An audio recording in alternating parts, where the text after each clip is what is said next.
কি অবস্থা অন্যদের, কি অবস্থা, শুনতে পাচ্ছেন সবাই?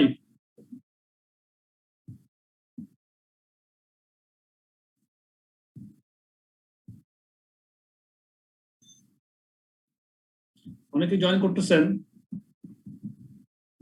আস্তে আস্তে অনেকে জয়েন করতেছেন দেখতে পাচ্ছি। স্টিল পার্টিসিপেন্ট অত বেশি হয়নি আজকে।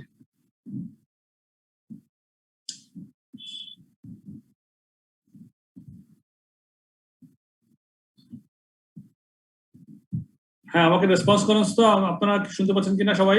একটু আরো তিথিগ্রস্ত বললে শুনতে পাচ্ছে, আপনারা একটু। জি স্যার, শুনতে পাচ্ছি। Thank you very much.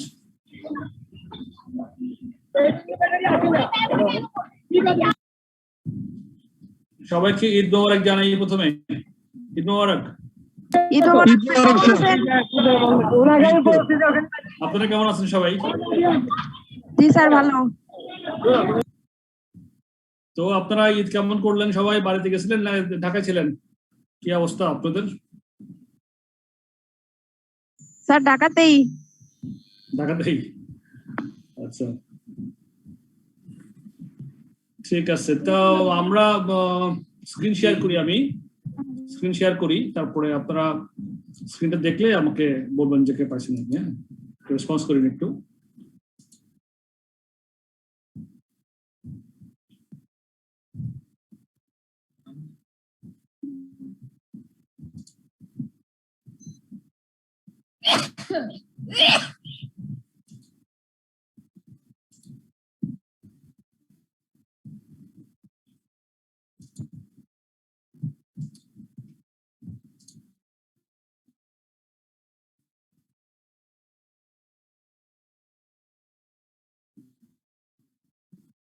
হ্যাঁ, স্ক্রিন শেয়ার করছি, আপনি দেখতে পাচ্ছেন? স্যার দেখা যায়। আনমিউট করে কথা বলুন। জি স্যার। শুরু করি। বিসমিল্লাহির রহমানির রহিম। আমরা প্রায় এক সপ্তাহ ছুটি কাটায়া তারপরে আজকে আবার নতুন করে শুরু করছি। তো আমরা লাস্ট যে চ্যাপ্টারে ছিলাম সেটা হচ্ছে চ্যাপ্টার 10 ফোরকাস্টিং টেকনিক্স আমরা শিখছিলাম, এবং অলরেডি 2/3 আমরা এটা কভার করছি। তবু একটু রিভিউ করে নিই। ফোরকাস্টিং টেকনিক্স এর মধ্যে ছিল আমাদের টাইম সিরিজ অ্যানালাইসিস, রিগ্রেশন, আর হচ্ছে the high low method. The high low মেথডটা আমরা সেদিন জেনেছি লাস্ট ক্লাসে, এবং রিগ্রেশন অ্যানালাইসিস জেনেছি। টাইম সিরিজ অ্যানালাইসিস আজকে আমরা কভার করব, সেখানে চলে যাই। হাই লো মেথডের মধ্যে নিশ্চয়ই মনে আছে যে আমরা হাই এবং লো, এই যে ভ্যারিয়েবল কস্ট এবং ফিক্সড কস্টটা কিভাবে বের করতে হয় হাই লো কে কভার করে। তারপরে আমরা রিগ্রেশন অ্যানালাইসিস করছি একটা ফর্মুলা দিয়ে, এই যে y = a + bx, এই ফর্মুলাটাকে দিয়ে আমরা রিগ্রেশন অ্যানালাইসিস করতে পারি, সেগুলো জেনেছি। এবং টাইম সিরিজ অ্যানালাইসিসকে আজকে আমাদের chapter time series analysis cover করব। তো আচ্ছা, লাস্ট ক্লাসে আমাকে কয়েকজন রিকোয়েস্ট করেছিলেন যে আমাদের বাজেটিং নিয়ে সমস্যা আছে। ওরা কি আসছেন ক্লাসে?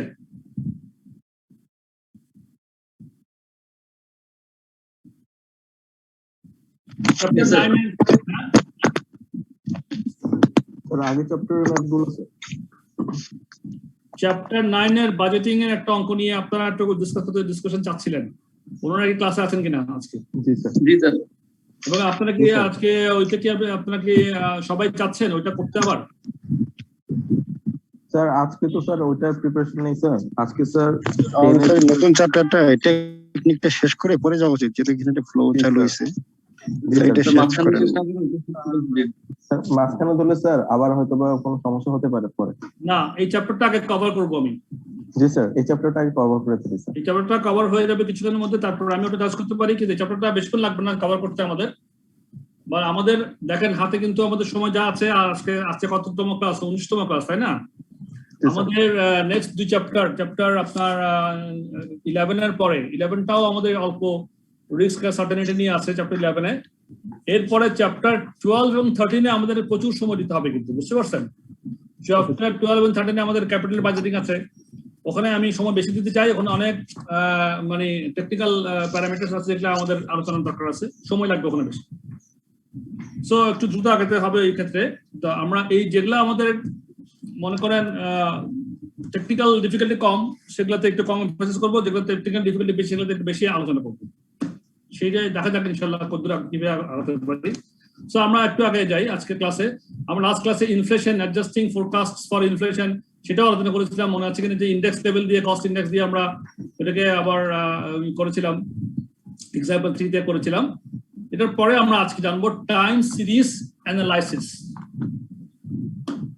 Time series is a series of figures. The time series শব্দটার মধ্যে কিন্তু দেখেন মানে শব্দের অর্থটাই কিন্তু আমরা অনেক কিছু বুঝতে পারি। Time series, series of time. Time series কি হতে পারে? যেমন একটা সপ্তাহ টাইম সিরিজ কি হতে পারে? 7 days of this of the week time series. Saturday, Sunday, Monday, Tuesday, Wednesday, Thursday time series. বা একটা 4টা কোয়ার্টার, 2002 এর 4টা কোয়ার্টার, এভাবে করে 2003 এর 4টা কোয়ার্টার, এভাবে করে টাইম সিরিজ।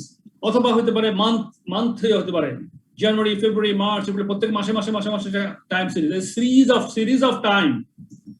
সো এই সিরিজ অফ টাইম কে অ্যানালাইসিস করাটা হচ্ছে টাইম সিরিজ অ্যানালাইসিস। বিভিন্ন অনেকগুলো বছরের মধ্যে সিরিজ অফ টাইম গুলোকে হিসাবে এনে একটা অ্যানালাইসিস করা হচ্ছে টাইম সিরিজ অ্যানালাইসিস। এটা সোজা কথা।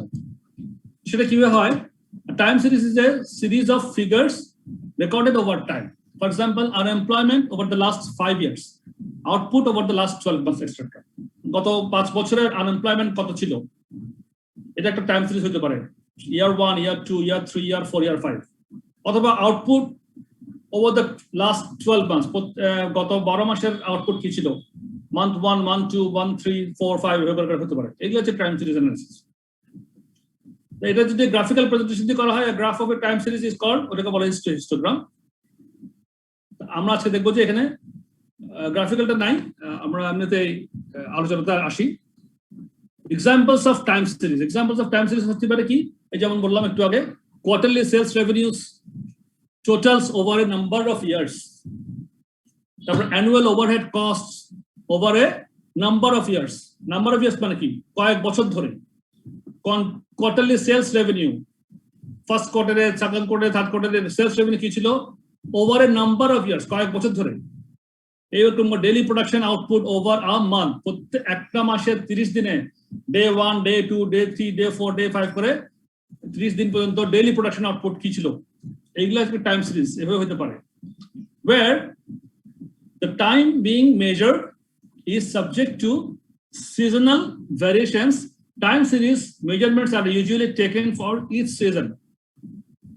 For example, if sales volume varies in each quarter of the year, a time series should be for quarterly sales. Similarly, if the sales in a retail store vary according to the day of the week, a time series might measure daily sales.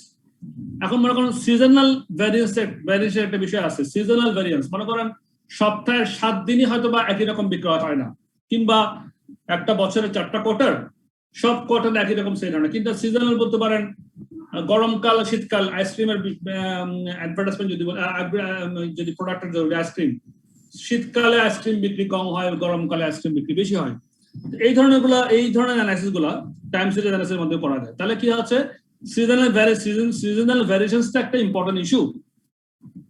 সেই হিসেবে basis করে মানে time সিরিজকে 4টা কম্পোনেন্টের মধ্যে আনা যায়। Time series has 4 components. একটা হচ্ছে দ্য ট্রেন্ডটা কি ছিল লাস্ট যে টাইম সিরিজের মধ্যে, এইটার ডেটাগুলোর ট্রেন্ডটা কি ধরনের ট্রেন্ডে ডেটাগুলো পাওয়া যাচ্ছে। তারপরে 2 নম্বর হচ্ছে সিজনাল ভ্যারিয়েশনস, কোন সিজনে কিরকম বিক্রয় হচ্ছে বা মানে কি ধরনের রেজাল্ট আসতেছে, সেটা হচ্ছে সিজনাল ভ্যারিয়েশন। শীতকাল হতে পারে, গরমকাল হতে পারে, অথবা বছরের প্রথম বছরের শেষার্ধ, অথবা বছরের ফার্স্ট কোয়ার্টার, মাসের বছরের প্রথম কোয়ার্টার এবং third quarter, fourth quarter, fifth, এরকম করে আমরা মানে সিজনাল ভ্যারিয়েশন গুলোকে হিসাব করতে পারি। তাহলে পাচ্ছি কি, ট্রেন্ডটা কি পাচ্ছি, সিজনাল ভ্যারিয়েশন পাচ্ছি, আর পাচ্ছি কি সাইক্লিক্যাল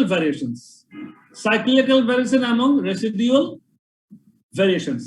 এগুলো সাধারণত লং টার্মে হয়, বিভিন্ন মানে সাইক্লিক্যাল, মনে করেন 5, 6, 7 বছর ধরে একটা সাইকেল ধরলাম, পরে আবার 5, 6, 7 বছর ধরে আরেকটা সাইকেল ধরলাম, ওই সাইকেলটাকে আবার আমরা হিসাব করে দেখব সাইক্লিক্যালি কোনো ভ্যারিয়েশন হয় কিনা। এটা লং টার্মের ইস্যু, আর একটা রেসিডুয়াল ভ্যারিয়েশনস। তাহলে সেক্ষেত্রে দেখা যাচ্ছে বেশি এফেক্ট করতেছে আমাদের ট্রেন্ডটা এবং সিজনাল ভ্যারিয়েশনস। সেজন্য we are primarily interested in the first two, the trend and the seasonal variation. Time series analysis is a term used to describe techniques for analyzing our time series. In order to কি জন্য আমরা time series analyse করব, কি এটা এই টেকনিকটা use করছি কি অ্যানালাইজ করার জন্য? In order to identify whether there is any underlying historical trend. Historical trend মানে কি? ঐতিহাসিক কোনো ট্রেন্ড হচ্ছে কিনা, কোনো ট্রেন্ডটার একটা সিমিলারিটি আছে কিনা। তো এটাকে আমরা আইডেন্টিফাই করার জন্য whether there is any underlying historical trend and if there is measure it, যদি থাকে তাহলে সেটাকে আমরা একটা মেজার করব, সেটাকে একটা হিসাব করব। তাহলে টাইম সিরিজ অ্যানালাইজ করে আমরা এগুলো বের করার চেষ্টা করব। কি আইডেন্টিফাই করব? প্রথমে আইডেন্টিফাই করব যে আমরা দেখব যখন কোনো হিস্টোরিক্যাল ট্রেন্ড আছে কিনা, যদি থাকে তাহলে সেটাকে কি করব, আমরা মেজার করব বা হিসাব করব। Use this analysis of the historical trend to forecast the trend into the future. তখন আমি হিস্টোরিক্যাল যে যদি ট্রেন্ডটা যদি পাই ওখান থেকে, তখন এই ট্রেন্ডটাকে আমি ফিউচারের জন্য ফিউচার ফোরকাস্ট আমি তখন ব্যবহার করতে পারবো। Identify whether there are any seasonal variations around the trend and if there is measure them. যদি এরপরে ট্রেন্ডটা দেখতে দেখতে আবার আমরা আইডেন্টিফাই করবো যে কোনো সিজনাল ভ্যারিয়েশন আছে কিনা। প্রথমে দেখবো ট্রেন্ডটা কি, ট্রেন্ডের মধ্যে কোনো হিস্টোরিক্যাল কোনো ট্রেন্ড পাওয়া যায় কিনা, তারপরে আমরা ওটা মেজার করব। এরপরে এই ট্রেন্ডের ভিতরে কোনো সিজনাল কোনো ভ্যারিয়েশন আছে কিনা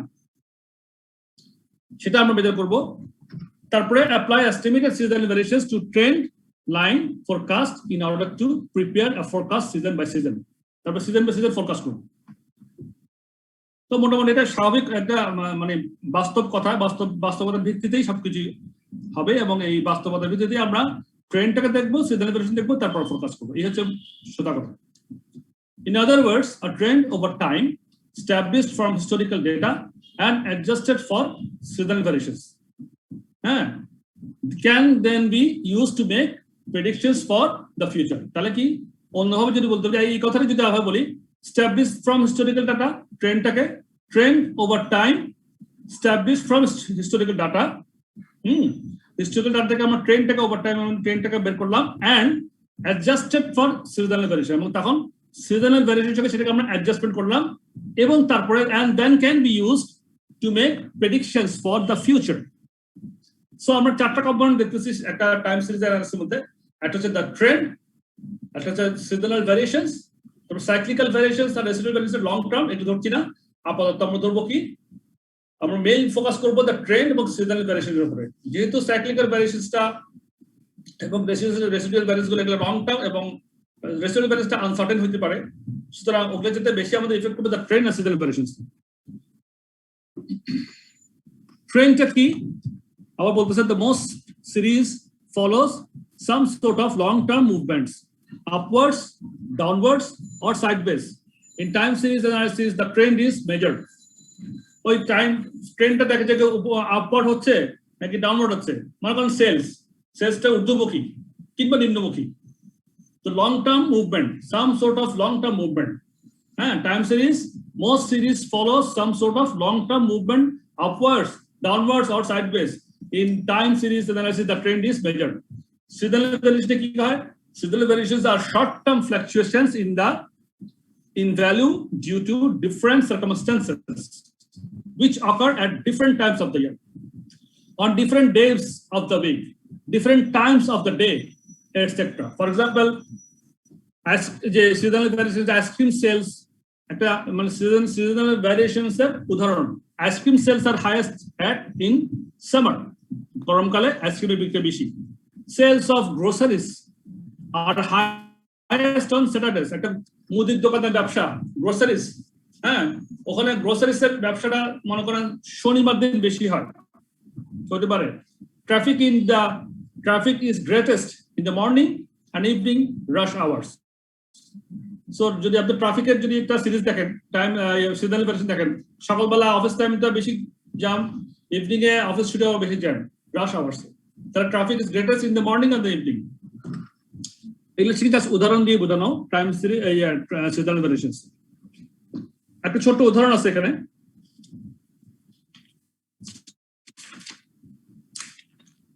সেটা হচ্ছে a business might have a flat trend in sales. হ্যাঁ, একটা ফ্ল্যাট একটা ট্রেন্ড একটা বিজনেসের আছে, সেটা কি 1 million each 6 months sales trend is in trend flat trend in sales of $1 million each 6 months. প্রত্যেক মাসে $1 million হয়, but with sales $150,000 below trend in the first 6 months of the year and $150 above trend in the second 6 months. মানে কি, একটা ব্যবসাতে trend হচ্ছে গিয়া $1 million each 6 months বিক্রি হয়। এখন বলা নাই যে এটা কি ফার্স্ট 6 মান্থ না সেকেন্ড 6 মান্থ, ট্রেন্ড হচ্ছে গিয়া প্রতি 6 মান্থসে এভারেজে ওরা $1 million সেল করে। কিন্তু আবার বলছে এখন ট্রেন্ডটা কি, ট্রেন্ডটা হচ্ছে with sales $150,000 below the trend in the first 6 months, প্রথম 6 মাসে ট্রেন্ডের চেয়ে $1.5 লক্ষ কম বিক্রি হয়, and $150 above trend in the second 6 months, পরবর্তী 6 months ট্রেন্ডের চেয়ে $150,000 বেশি বিক্রি হয়। In this example তাহলে কি বুঝলাম, the sales would be $850,000, মানে 1 million মানে $10 লক্ষ, $10 লক্ষ থেকে $1.5 লক্ষ বাদ দিলে $8,50,000, sales would be $8,50,000 in the first 6 months of the year, and 10 লক্ষের সঙ্গে আরো $1,50,000 যোগ করলে $11,50,000 in the second 6 months of the year. So trend of sales হচ্ছে $1 million each 6 months, but seasonal valuationটা কি, প্রথম 6 months $1 লক্ষ কম এবং সেকেন্ড 6 months $1 লক্ষ বেশি। If there is a straight line trend in the time series, seasonal variations must cancel each other out. তাহলে যদি straight line time মানে স্ট্রেট লাইনটা হচ্ছে আমার $1 million পার 6 মান্থস, তাহলে আমার সিজনাল ভ্যারিয়েশনটা কোন প্রথম 6 মান্থসে কম পরবর্তী 6 মান্থসে বেশি, আলটিমেটলি 0 হয়ে গেল। হ্যাঁ, must cancel each other out, the total the seasonal variations over each cycle should be তাহলে 0। প্রথম 6 মাসে কম হইলো, প্রথম 6 মাসে বেশি হইলো, ট্রেন্ডটা সমান থাকলো, 0 হয়ে গেল। সেজন্যই the seasonal variations can be measured in units or in money values or as a percentage value of index value in relation to the underlying trend. তাহলে আমি দুইটা রকম ভাবে সিজনাল ভ্যারিয়েশনকে মেজার করতে পারি, একটা হচ্ছে মানি ভ্যালু করতে পারি in units or money value করতে পারছি unit in units or in money values, অথবা as a percentage value of index value or index value, মানে পার্সেন্টেজ দিয়ে যে ওই মানে এত পার্সেন্ট শীতকালে বাড়বে, এত পার্সেন্ট গরমকালে কমবে, এই ধরনের একটা বিষয়। সো অ্যাজ এ পার্সেন্টেজ যখন করবো এটা পার্সেন্টেজ দিয়ে করা যায়, অথবা ইউনিট এবং মানি দিয়ে করা যায়। তারপরে আমরা যে আরো দুটো জিনিস ছিল যে সাইক্লিক্যাল, এখানে 4টা কম্পোনেন্ট সিজনের মধ্যে, যে ট্রেন্ড, সিজনাল ভ্যারিয়েশন, এই দুটোর সময় আমরা বুঝলাম। আর cyclical variations and residual variations, এটা যদিও আমাদের আপনারা ধরতে পারেন, তারপর একটু আমাদের জানা দরকার আছে। What is cyclical variations? Cyclical variations are medium-term to long-term influences usually associated with the economy. অর্থনীতির সঙ্গে জড়িত। These cycles are rarely of consistent length. A further problem is that we would need 6 or 7 full cycles of data to be sure that the cycle was there. The cycleটা ওখানে আছে কিনা সেটাকে আপনার confirm করে দেন, sure করে দেন। আপনি 6টা 7টা minimum cycle যদি না পান, ওই সাইকেল ডাটা যদি না পান, তাহলে আপনি কিভাবে শিওর হলেন? সুতরাং অর্থনৈতিক ওঠানামা হতে পারে, অর্থনৈতিক ওঠানামা আমাদের দেশের অর্থনৈতিক ওঠানামাতে কোনো সাইক্লিক্যাল চেঞ্জ হইতে পারে। সো আসলে সাইকেল চেঞ্জটা হচ্ছে কি হচ্ছে না সেটা একটা ধরার বিষয় আছে, সেটা একটা হিসাব করার বিষয় আছে। সুতরাং সেখানে একটা অন্য আরো ডেপথে আলোচনার বিষয় আছে। সুতরাং এটা আমরা এইখানে আমরা আনছি না। আর হচ্ছে residual or random factors.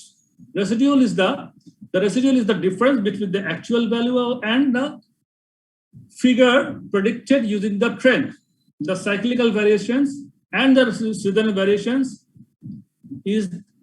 it is caused by irregular items which could not be predicted. Residual random factor residual বা random factor প্রেডিকশনের মধ্যে নেই, হঠাৎ করে ঘটে যায়, এই ধরনের কিছু ফিগার থাকতে পারে ট্রেন্ডের ভিতরে।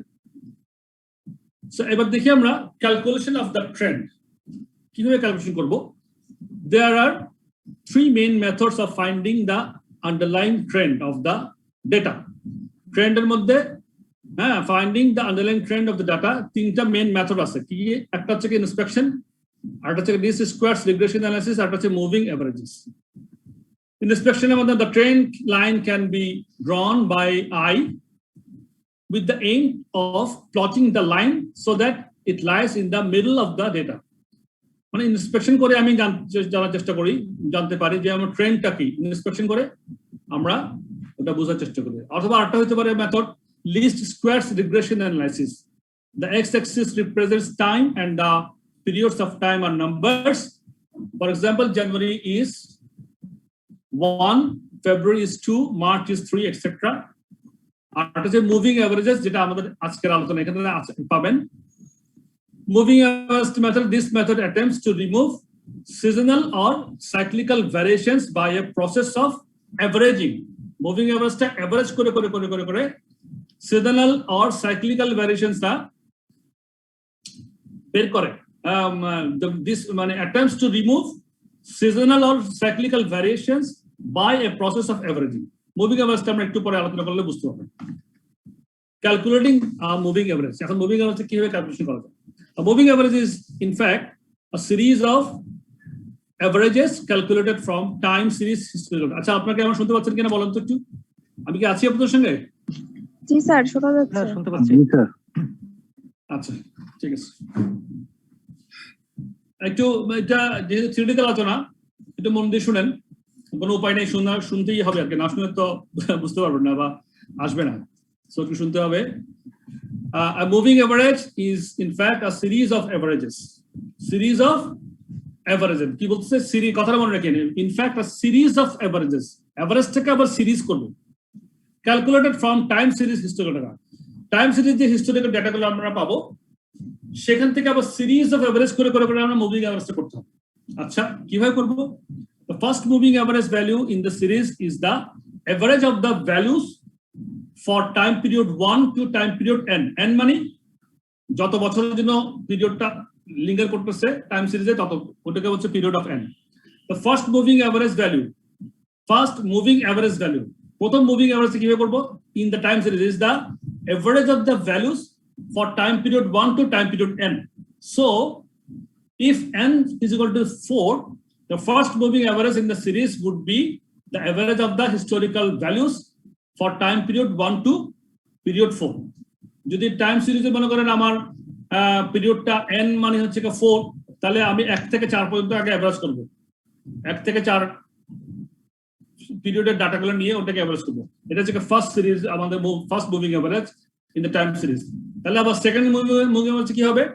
2 থেকে 5, the second moving average value in the series is the average of the values for time period 2 to time period n plus 1, meaning 5. So if n is equal to 4, the second moving average in the series would be the average of the historical values for time period 2 to time period 5. এই দুটো কি বুঝতে পারতেছেন? Moving এভারেজে কিভাবে আগাবো? প্রথমে আমরা যদি টাইম সিরিজ যদি আমার 4 পিরিয়ডের জন্য হয় 1 to 4, তাহলে প্রথম 4টা পিরিয়ডের জন্য একটা করব। ফর এক্সাম্পল 4 পিরিয়ড, এটা 4 হইতে পারে, 2 হইতে পারে, 3 হইতে পারে, 10 হইতে পারে, অসুবিধা নেই। তোমার কাছে একটা সিরিজ অফ টাইম আছে 1 to 4, আমি ধরলাম যে একটা series is the average of the values for time period 1 to time period n.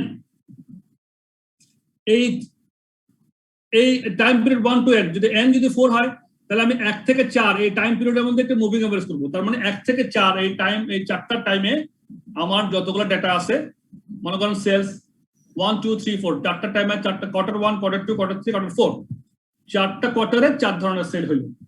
তো 4টাকে আমরা যোগ করে আবার আমি 4 দিয়ে ভাগ করে, তাহলে আমরা একটা মুভিং এভারেজ পেয়ে গেলাম, 4টা মুভিং এভারেজ পেয়ে গেলাম।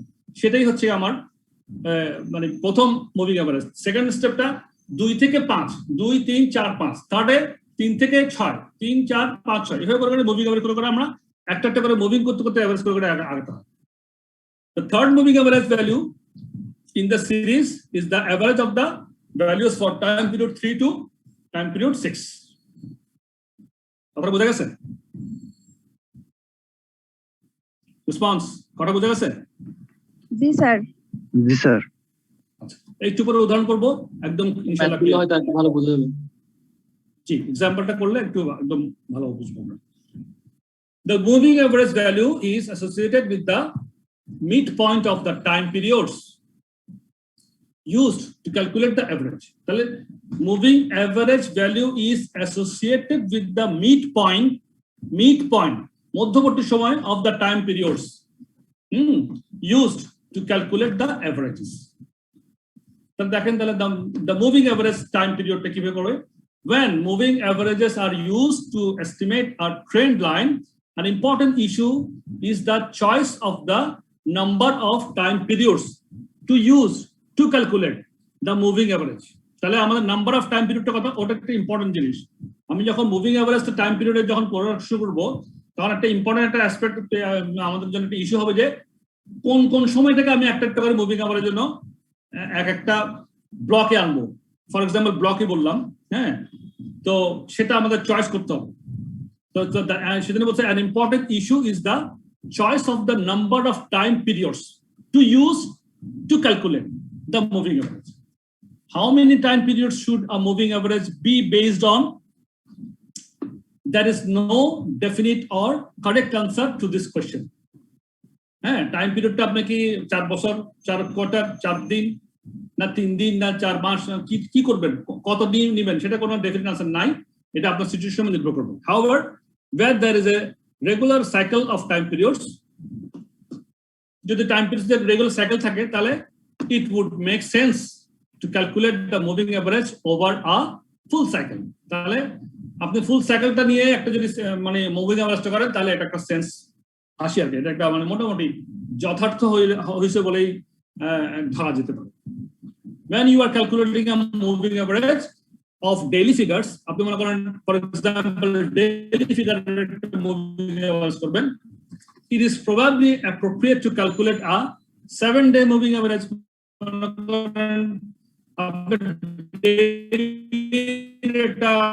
মানে মুভিং এভারেজ করবেন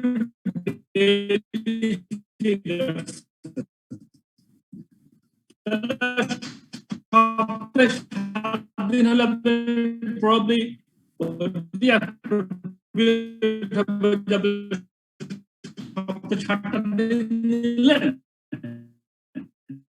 তারপরে মুভিং এভারেজ, অথবা আপনি যদি মনে করেন কোয়ার্টারলি করতে পারেন। when you are calculating a moving average of a quarterly figures, it is probably appropriate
model আর অ্যাডিটিভ মডেল থেকে যোগ করে করে অ্যাড ভ্যালু অ্যাড করে করে করতে হয়।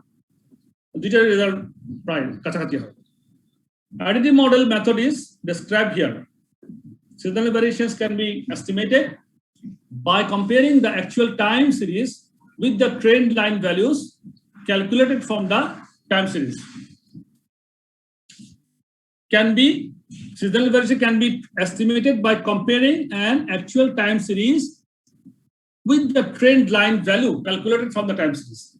Actual time series ke trend line values যেটা আমরা টাইম সিরিজ থেকে যেটা ট্রেন্ড লাইনে বের করব সেটার সঙ্গে কম্পেয়ার করে আমাদের সিজনাল ভ্যারিয়েশনটা কি হচ্ছে বিয়োগ করে যখন প্লাস হলো না মাইনাস হলো সেটাকে বের করতে হয়।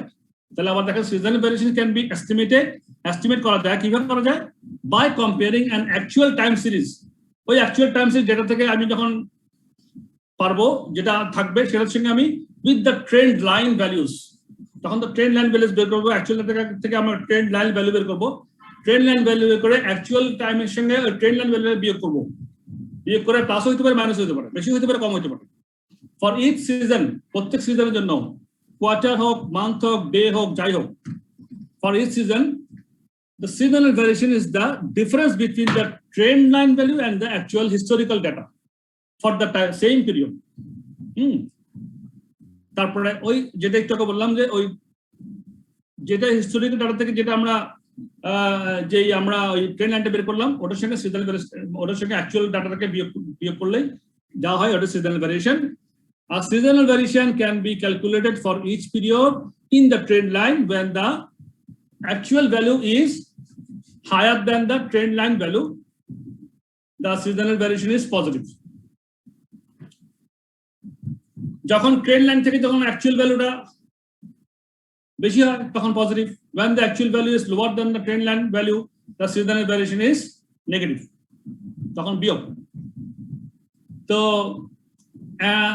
an average variation for each season is calculated. Our average variation for প্রত্যেকটা সিজনের জন্য এভারেজ প্রত্যেকটা সিজনের যে অনেকগুলো সিজনের ভ্যারিয়েশনটা বেড়ে গেল তারপর ওটাকে আবার এভারেজ করলাম করার পরে the sum of the seasonal variations has to be zero in the additive model if they do not add up to zero. ওই যে আমরা বললাম যে যেহেতু আমরা এই যে প্রথম এক্সাম্পল দেখলাম ওই যে বছরের প্রথম 6 মাসে 1.5 লক্ষ কম পরের 6 মাসে 1.5 লক্ষ বেশি কিন্তু এভারেজ ট্রেন্ড হচ্ছে 10 লক্ষ সেলস যেটা আমরা এক্সাম্পল একটু আগে পড়ছিলাম কিন্তু আলটিমেটলি জিরো হয়ে যাবে অ্যাড করলে প্লাস মাইনাস করলে একটা প্লাস হবে একটা মাইনাস হবে আলটিমেটলি জিরো হবে। ওইটাই বলছে the sum of the seasonal variation has to be zero in the additive model. Additive মডেলে ওই সাম অফ দ্য সিজনাল ভ্যারিয়েশনটাকে জিরো করে দিতে হবে if they do not up to zero যদি জিরো না হয় তাহলে the seasonal variation should be adjusted তখন একটা অ্যাডজাস্টমেন্ট দরকার হয় ওই এটাকে ভাগ করে দিতে হয় অন্যান্য সিজনের ভিতরে adjusted so that they add up to zero তখন আমরা জিরো করে অ্যাড আপ করে দিতে হয় সিজনাল ভ্যারিয়েশন থেকে কোথাও প্লাস কোথাও মাইনাস করে দিতে হবে। এটা এক্সাম্পলে পাবেন আপনারা। The seasonal variations calculated in this way can be used in forecasting. এরপর আমরা সিজনাল ভ্যারিয়েশন পেয়ে গেলাম এরপর ওইটাকে আমরা ওই সিজনাল ভ্যারিয়েশনটাকে ধরে আমরা ফোরকাস্ট করব হ্যাঁ by adding the seasonal variations to the trend line forecast if the seasonal variation is positive or subtracting it from the trend line if it is negative. এরপর আমরা ফিউচার ফোরকাস্টটা করব হয় যোগ করতে হবে অথবা বিয়োগ করতে হবে সিজন ওয়াইজ যোগ করব না বিয়োগ করব এটা রেজাল্টে যা বলবে আমাদের যে সিজনাল ভ্যারিয়েশন যেটা আমরা খুঁজে বের করব সেটাই আমরা যোগ বিয়োগ করে আমরা ফোরকাস্টিংটা করতে পারবো। When a multiplicative model is used to estimate seasonal variations এটা করলাম যে আমরা অ্যাডিটিভ মডেলটা পড়লাম যখন মাল্টিপ্লিকেটিভ মডেল হবে তখন কি হবে the seasonal variations for each period is calculated by expressing the actual sales for the period as a percentage value of the moving average figure for the same period. ওই percentage apply করে তখন সেটাকে আমরা calculate করব আর কিছুই না।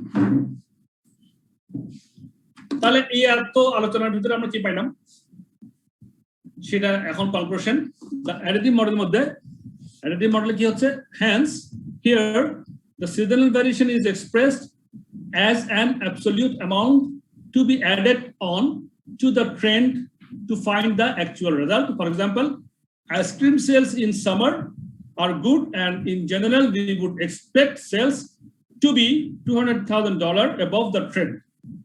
Keep example below. যেমন actual বা prediction হবে কি T plus S plus C plus R মানে trend plus seasonal variation plus cyclical variation plus random variations. In the exam questions, we would not be required to calculate the cyclical variations and the random variations. মানে C এবং R এর দরকার নাই, exam question এ হয় না, সাধারণত আসে না, and cannot be predicted and so ignored. So the equation simplifies to T plus S, trend plus seasonal variation. এটি হচ্ছে কি আমার prediction, forecast করব সময় trend plus seasonal variations, এটা করলে আমি forecast করতে পারছি। এই হলো মোটামুটি আলোচনা।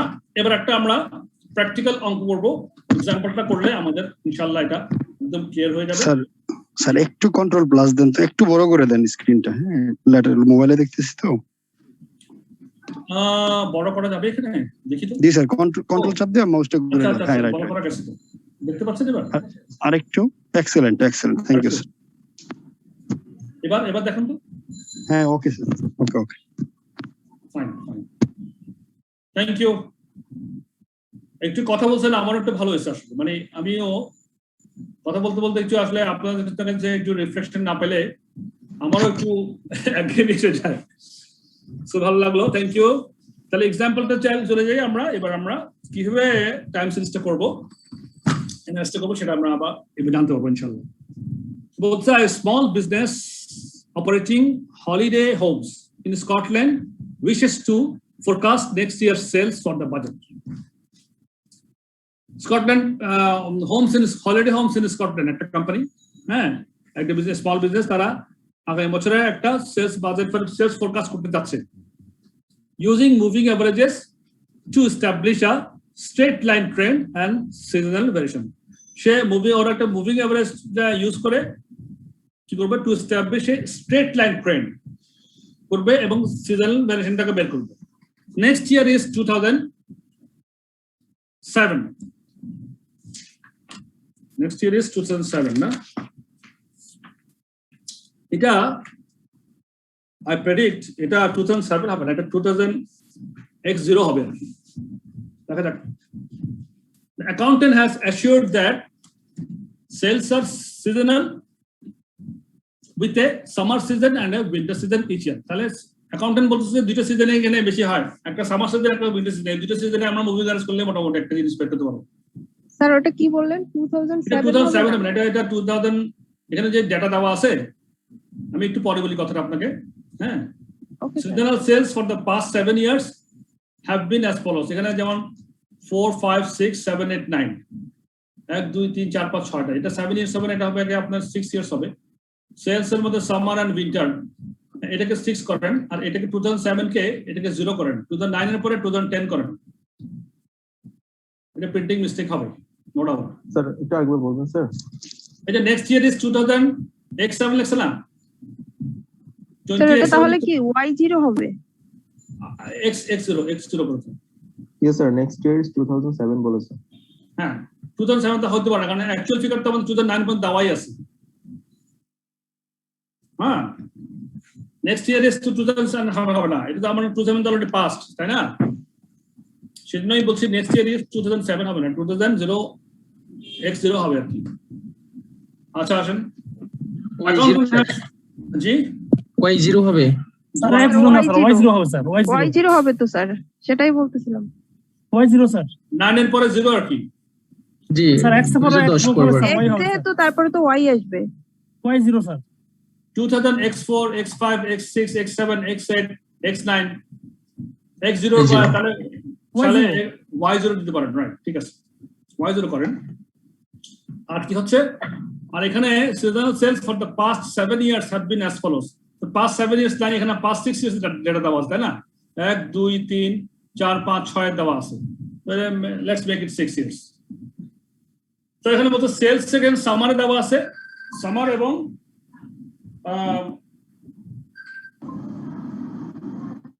সামারে দেওয়া আছে কত, আর উইন্টারে দেওয়া আছে একটা অ্যাকচুয়াল ডাটাগুলো দেওয়া আছে। এখন ফোন আসতেছে বলতে, তো দেখেন রিকোয়ারমেন্ট কি দিচ্ছে, calculate a trend line based on A 2 season moving averages and calculate the average increase in sales in each season calculate seasonal variations in sales and use this data to prepare sales forecast for each season in 2010. So দেখেন calculate a trend line based on a two season, এখানে হচ্ছে based on two season moving average. আমরা বলেছি কি moving অ্যাভারেজটা কত definite answer নাই। You have to choose. এখন ওটা চুজ করছে কি টু সিজন মুভিং অ্যাভারেজ করবে। হ্যাঁ, তো বলতেছে কি calculate a trend line based on a two season moving average. তাহলে সাজাইছে ওরা এখানে two season, summer season, winter season. কিভাবে করে? প্রথমে ওরা সাজায় সিজন অ্যান্ড ইয়ার। তাহলে অ্যাকচুয়াল সেলস বসেছে 124 সামারে, উইন্টারে 70। দেখেন 124 সামারে, উইন্টারে 70। তারপর হচ্ছে সব ডাটা বসেছে আর কি 230 180 230 180। হ্যাঁ, এবার সাজাইছে। তারপরটাও সাজাইছে, যাই হোক। তারপরে 310 270 440 360 520 470 650।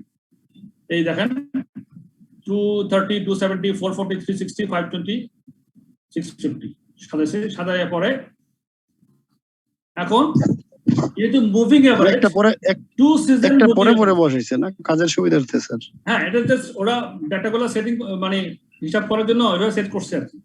প্রথমে অ্যাকচুয়াল সেটিং হচ্ছে season year, season and year.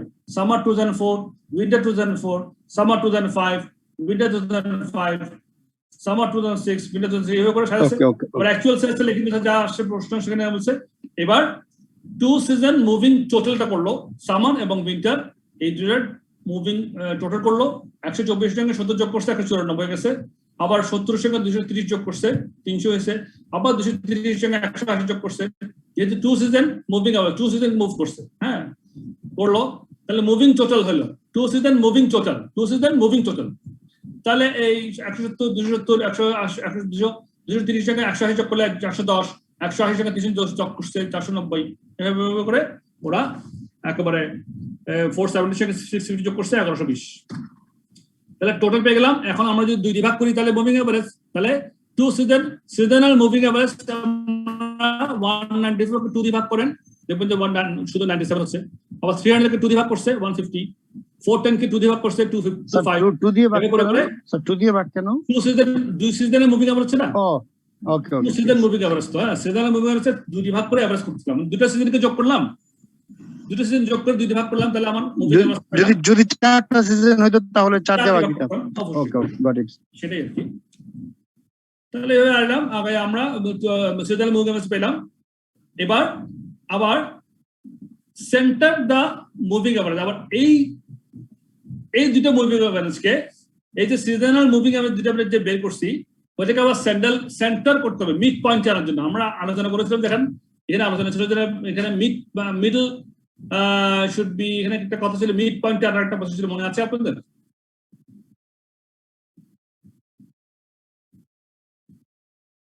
Data same period.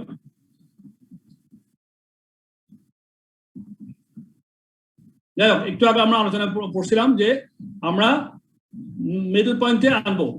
এই যে the moving average value is associated with the midpoint of the time periods used to calculate the average. হ্যাঁ, average calculate the moving average value is associated with the midpoint of the time period. সুতরাং সেইটার জন্যই আমরা কি করলাম, এখানে আমরা তো সিজনাল ভ্যারিয়েন্স মুভিং এভারেজ পেলাম, আবার দুই মুভিং এভারেজকে আমরা আবার এভারেজ করলাম সেন্টার করার জন্য, সেন্টার দ্য মুভিং এভারেজ করলাম, করে আমরা আবার 2 দিয়ে ভাগ করলাম। 97 plus 150 divided by 2, 97 plus 150 divided by 2 তাহলে 123.5 হয় না? দেখেন তো 97 plus 150 divided by 2 কত হয়? 123.5। তো নেক্সট ওয়ান কি 150 plus 205? এক্স্যাক্টলি নেক্সট হচ্ছে 150 plus 2005 divided by 2, 25 যোগ 245 divided by 2 এভাবে করে আমরা পেয়ে গেলাম। হ্যাঁ, একটা হলে সব বোঝা যায়, ঠিক আছে, একটা সব বোঝা যাচ্ছে। তাহলে সেন্টার করে ফেললাম। এবার আমরা ভ্যারিয়েন্স গুলো, এই সিজনাল ভ্যারিয়েশন গুলো তখন আমরা এখন হিসাব করব। আমরা মুভিং এভারেজটা পেয়ে গেলাম, সিজনাল মুভিং এভারেজ সব বের করলাম, এভারেজ থেকে এবার ভ্যারিয়েশন, সিজনাল ভ্যারিয়েশন বের করবো। তাহলে উইন্টারে দেখেন আমার 70 ছিল, আমার মুভিং এভারেজ ছিল স্যার 123। স্যার ওইখানে যে টপে যে সিজনাল মুভিং এভারেজ আর সেন্টার দা মুভিং এভারেজ এগুলো তো ফর্মুলা থেকে আসছে না, এইভাবে সিরিজ সাজাইতে হবে। ফর্মুলা থেকে আপনি এভাবেই তো মানে মোটামুটি কিভাবে সাজাবেন তার একটা এক্সাম্পল আর কি। হ্যাঁ, আচ্ছা ঠিক আছে ওকে। কিভাবে সাজাবেন তার একটা এক্সাম্পল, এভাবে সাজালে আপনি জিনিসটা বের করতে পারবেন। Very simple. হ্যাঁ, তাহলে উইন্টার তাহলে আমার 70, মুভিং এভারেজ 123.5 মাইনাস করলাম 123.5, তাহলে আমার ভ্যারিয়েশন কত হলো উইন্টারে? আমি দেখলাম যে উইন্টারে ভ্যারিয়েশন হচ্ছে আমার 53.5, কম ছিল। আমার এভারেজ ছিল 123.5, কিন্তু আমি 2004 উইন্টারে বিক্রি করছি 70, তাহলে আমার অ্যাকচুয়াল ছিল 70। আর আমি যদি যেটা ট্রেন লাইন থেকে যেটা আমি মুভিং এভারেজ বের করলাম ট্রেন লাইন থেকে, সেটা হচ্ছে 123.5, আমার তাহলে ওই বছরে ছিল 53.5, উইন্টারে কম। তারপরে হচ্ছে 2005 এর সামারে গিয়ে 52.5 প্লাস, উইন্টার 2005 এ গিয়ে 45 মাইনাস, সামার 2006 গিয়ে 42.5, এভাবে করে আমরা প্লাস হলো প্লাস মাইনাস করে পাইলাম, দেখলাম। এবার the trend line is shown by the moving averages. Sir এই প্লাস মাইনাস ফিগার গুলো কি মিন করে? Variation, seasonal variation. হ্যাঁ, মুভিং এভারেজ থেকে সিজনাল ভ্যারিয়েশন মানে কত বিচ্যুত হলো, কত কম বা বেশি হইলো, এইটার উপরে প্রজেকশন করে আমরা আবার এভারেজ করে আমরা আবার ফিউচার প্রেডিকশনটা করব, সেটা একটু পরে করব। দেখেন, the trend line is shown by the moving averages. এই যে moving average, trend line moving average পেলাম, ট্রেন্ড লাইন পেলাম, ওটা থেকে আমরা পেলাম the average increase in sales। এটা আমাদের ওই যে রিকর্ড 1টা হয়ে গেল। প্রশ্ন যে রিকর্ড 1 ছিল, calculate a trend line based on a 2-season moving average, calculate the average increase in sales each season। average increase in sales each season কত হবে? তাহলে আমার 5 লক্ষ, এই যে 527.5 হচ্ছে আমার 2000 উইন্টারের লাস্ট, যেটা আমার লাস্ট মুভিং এভারেজ যেটা পাইছি আমার 527.5, আর প্রথমটা ছিল আমার 123.5। তাহলে একটা থেকে একটা মাইনাস করে 8 বিভাগ করব, 527.5 স্যার 8 সিজন কেন? 8 সিজন, একটা তো বেস হবে। 1 2 3 4 5 6 7 8, একটা থেকে বিয়োগ করলাম, বিয়োগ করে 8টা সিজন পেলাম, বিয়োগ করলাম তো বিয়োগফল, একটা তো বেস, একটা জিরো, তারপর 1 2 3 4 5 6 7 8, 8 দিয়ে ভাগ করলাম, তাহলে 50,000 500 ইচ সিজনে আমাদের হচ্ছে গিয়া ট্রেড লাইনের ইনক্রিজ অথবা average increase in sales each season in trend line. Third হচ্ছে গিয়া seasonal variations need to add up to zero. ওই যে আপনার প্রথমে বলেছেন যে আমাদের তো জিরো হইতে হবে। হ্যাঁ, সিজন ভ্যারিয়েশনটা জিরো হয়ে যাবে, তাহলে সেটা করবো এখন আমরা অ্যাডিটিভ মডেলে আমরা জিরো করতে হবে। কিভাবে করবো? সিজন ভ্যারিয়েশন ক্যালকুলেটর অ্যাডিটিভ মডেলের মধ্যে এই যে দেখেন 2005 এ আমরা এখন সবগুলোকে বসাই আগে। উইন্টারে আমরা 2004 এ উইন্টারে 53.5 মাইনাস পেয়েছিলাম। স্যার তারপরে এক্স সিজনটা 2005 এ আমরা সামারে পেয়েছিলাম 52.5, দেখেন এই যে 53.5 মাইনাস 52.5 প্লাস মাইনাস 45 প্লাস 42.5, এগুলা প্লাস এর জায়গায় প্লাস মাইনাস। 8 সিজনটা ক্লিয়ার হয়নি স্যার, বুঝি নাই।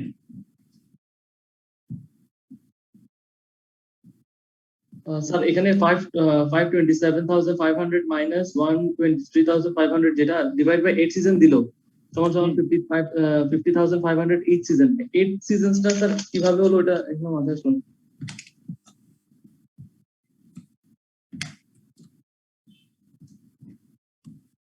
527,500 মাইনাস 123,500 যা হবে ডিভাইড বাই 8।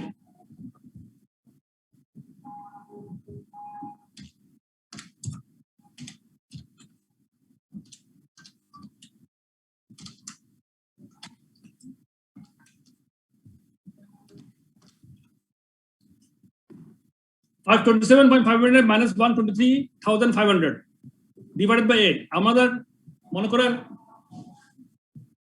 8 কেন? প্রশ্ন হচ্ছে 8টা কেন, তাই তো? আমার 8টা সিজন বিকজ আমার প্রথম সিজনটা থেকে কোনো জিরো সিজন, আমার প্রথম সিজনটা কোনো কম্পেয়ার করার কিছু না, একটা জিরো বেস থেকে শুরু হয়েছে। যেমন 2004টা জিরো, এটাকে আমি জিরো টাইম পিরিয়ড থেকে আমার 8টা টাইম পিরিয়ড যোগ করতেছি। সো একটা থেকে মানে লাস্টের থেকে প্রথমটা বিয়োগ করছি, তাহলে আমার 8টাই হইলো। প্রথমে বিয়োগ করতেছি সেজন্য 8টা। প্রবাবলি আমার এই অ্যান্সারটাই এটাই আমি মনে করি যে আমার বেসটা হচ্ছে আমার একটা বেস 0 পিরিয়ড, আরটা থেকে প্লাস 8 পিরিয়ড, 0 প্লাস 8 পিরিয়ড।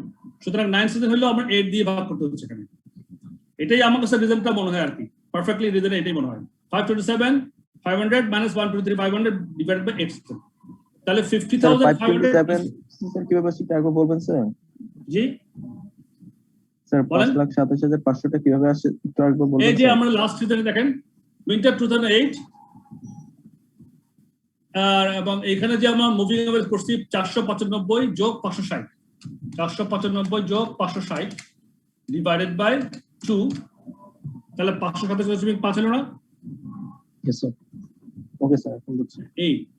এটা হচ্ছে 5,27,500।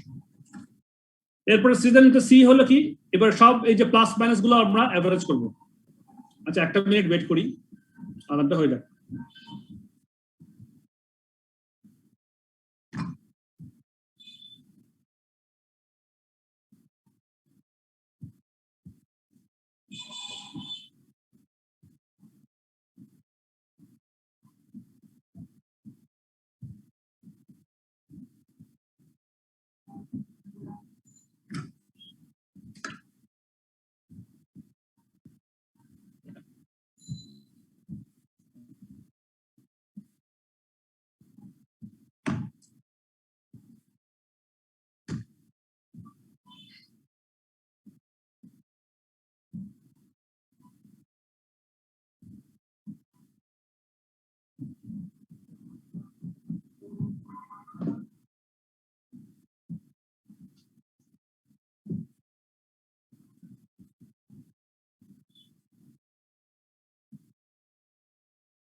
দেখেন আমাদের প্রথম সিজনে ছিল 1,23,500, আমরা বের করছি sales average increase in sales,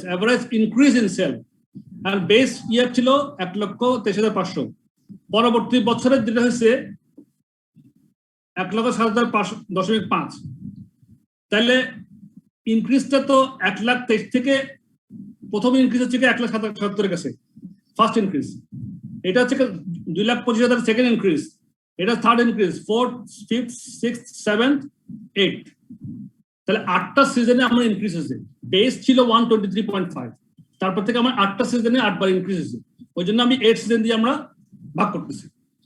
527,500 minus 123,500 ভাগ 8 সিজন, 8টা, তাহলে এভারেজ ইনক্রিজ ইন সেলস। তাহলে কি অলওয়েজ এমন হবে সিজনালের ক্ষেত্রে, মানে হিসাব করতে গেলে? হ্যাঁ, এটা তো আপনার কনসেপ্ট আপনাকে তখন লাগাইতে হবে যে আপনার এখানে বলছে এভারেজ ইনক্রিজ ইন সেলস।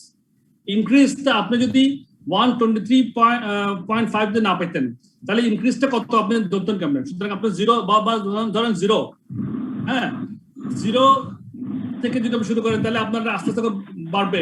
তো কতটুক বাড়লো, কতটুক কোনটা বাড়লো, কয়বার বাড়ছে? 8 বার বাড়ছে, ওই জন্য 8 সিজন ভাগ করছে। এবার আমাদের এই যে প্লাস এবং মাইনাস গুলোকে আমরা আলাদা করবো, কয়টা প্লাস হইলো কয়টা মাইনাস হইলো এগুলোকে আবার এভারেজ করবো। এভারেজ করে আমরা এটাকে 0-তে আনবো। কিভাবে করবো? সামারে কয়টা প্লাস হচ্ছে, ভিতরে কয়টা প্লাস। 2004-এ আমার দেখা যাচ্ছে উইন্টার এখানে একটা ভ্যারিয়েশন পাইছি আমরা -53.5, 2005-এ সামারে পাইছি 52.5, এই যে সব ডাটা এখান থেকে দিচ্ছি আমরা। 53 -53.5 প্লাস 52.5 -45 প্লাস 42.5 -45 42.5 প্লাস 62.5 এভাবে। তাহলে প্লাস গুলো সব দেখলাম 52.5 62 42.5 62.5 42 52.5 যোগ করলাম, প্লাস হলো মোট 210। কয়টা সিজন? 4টা সিজন, ভাগ করলাম 4 দিয়ে 52.5 পেলাম। উইন্টারে 5টা -53 -45 -52 -60 -57 যোগ করলাম, যোগ করে 5টা সিজনকে 5 দিয়ে ভাগ করলে এভারেজ পেলাম। তাহলে সামারে 4টা পেলাম, 410 210 কে 4 দিয়ে ভাগ করলে 52.5, উইন্টারে 260 পেয়েছি 5টা সিজনের 5 দিয়ে ভাগ করলাম 53.7 পেলাম। এখন এভারেজ সিজনাল ভ্যারিয়েশন পেয়ে গেলাম। আমার এভারেজ করলাম যতগুলো সিজনাল ভ্যারিয়েশন গুলো আছে সবগুলোকে আমি আবার এভারেজ করছি। এভারেজ করার পরে দেখলাম যে আমার সামার সিজনে আমার 52.5 প্লাস হয়, উইন্টারে 53.7 মাইনাস হয়, কিন্তু এটাকে তো আমার জিরো করতে হবে, তাহলে ডিফারেন্স হচ্ছে 1.2, 53.7 মাইনাস 52.5। হ্যাঁ, ডিফারেন্স এখানে তো এই বেশ কম থাকতে পারবে না, যেহেতু থাকতে পারবে না আমাকে ফর্মুলা অনুযায়ী এটাকে জিরো ভ্যালুতে আনতে হবে। সুতরাং যেটা আমার গ্যাপ থাকবে সেটাকে আমি 2 ভাগে ভাগ করে দেবো।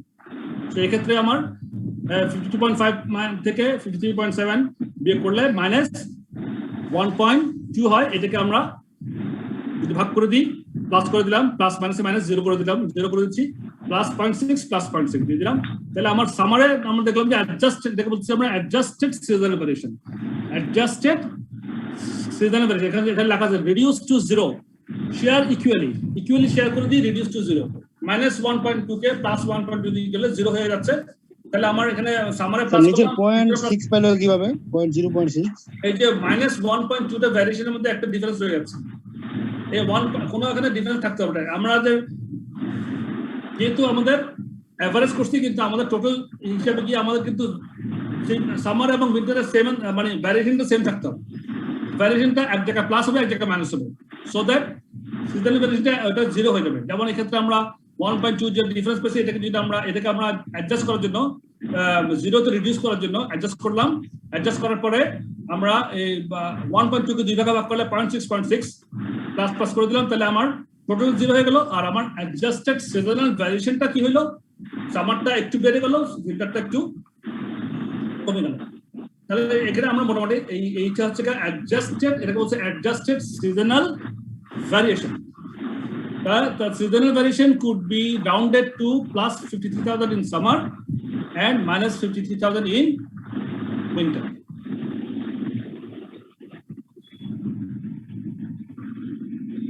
বুঝতে পারছেন?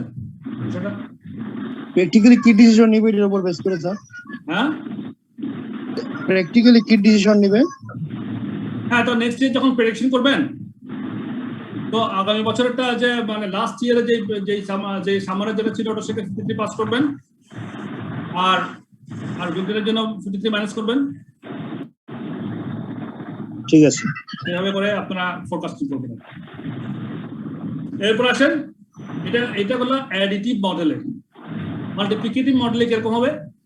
Here the seasonal variation is expressed as a ratio or proportion or percentage to be multiplied by the trend to arrive at the actual figure. For example, ice cream sales in summer are good, and in general, we would expect sales to be 50% more than the trend. The percentage দিয়ে হ্যাঁ আমরা এটাকে হিসাব করতে হবে। Actually এখন প্রেডিকশনটা কি হবে?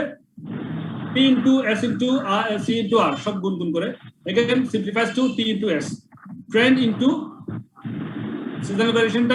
এক্ষেত্রে এসটা হচ্ছে পার্সেন্টেজ, সিজনাল ভ্যারিয়েশন কত পার্সেন্টেজ ভ্যারিয়েশন হবে সেটা দিয়ে গুণ করে দেবো। হয়তো হয় মাইনাস পার্সেন্টেজ হবে অথবা প্লাস পার্সেন্টেজ হবে।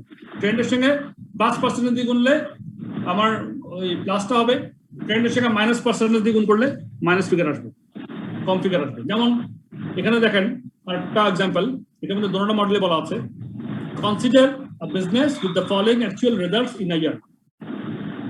একটা বছরের 4টা কোয়ার্টারের এখানে রেজাল্ট দিচ্ছে। Quarter 1, 2, 3, 4, units sold 65, 80, 70, 85. Now the trend is expected to increase by 10 units per month and has been calculated as 60 units for the first quarter. This provides the following table. একটা trend ওটা করছিল, সেখানে মধ্যে দেখা যেত quarter 1 to 3, 4 এর মধ্যে unit soul করছে, এটা অ্যাকচুয়ালি কিন্তু ট্রেন্ড ছিল 60, 70, 80, 90. Trend is expected to increase 10 units per month. Trend হচ্ছে কি প্রত্যেক মাসে 10 ইউনিট করে বাড়বে, এটাই ট্রেন্ড, এটা এক্সপেক্টেড ট্রেন্ড। হ্যাঁ, and has been calculated 60 units for the first quarter. First quarter calculation ছিল 60, কিন্তু অ্যাকচুয়াল হয়ে গেছে 65। সেকেন্ডে ছিল 70, 10 ইউনিট পর ট্রেন্ড ছিল 10 করে বাড়বে, 60 পরে 70 ট্রেন্ড, 70 পরে 80, 10 করে বাড়লো, 80 পরে 90 হলো, 10 বাড়লো, এটা ট্রেন্ড। কিন্তু অ্যাকচুয়ালি হয়ে গেছে 65, 80, 70, 85। এখন বলছে required how might these figures be used to develop a time series model in order to forecast unit sales in each quarter of year 2. এটা হলো year 1 এর হিসাব, year 2 টা কিভাবে হিসাব করব? Using a additive model approach or a multiplicative modelling approach. যেটা অ্যাপ্রোচের শুধু পাশাপাশি দিছে, এটা আমরা একটু দেখি। Point of departure is to take the actual unit sales and compare the trend figures with the actual figures of for year 1 in order to determine the seasonal variations for each quarter. These variations can be expressed as a lump sum for each quarter, মানে additive model, or by an index representing the percentage of trend, that's a multiplicative model or proportional model. কি করে দেখেন এখানে A B যেটা এখানে year 1 quarter 1 2 3 4 units sold 65 80 70 85 trend 60 70 80 90. হ্যাঁ, এখন আমার টাইম সিরিজ অ্যানালাইসিস করতে দেখেন আমার ট্রেন্ড ছিল 60, ইউনিট সোল্ড করছে 65, আমার ভ্যারিয়েশন হচ্ছে 5।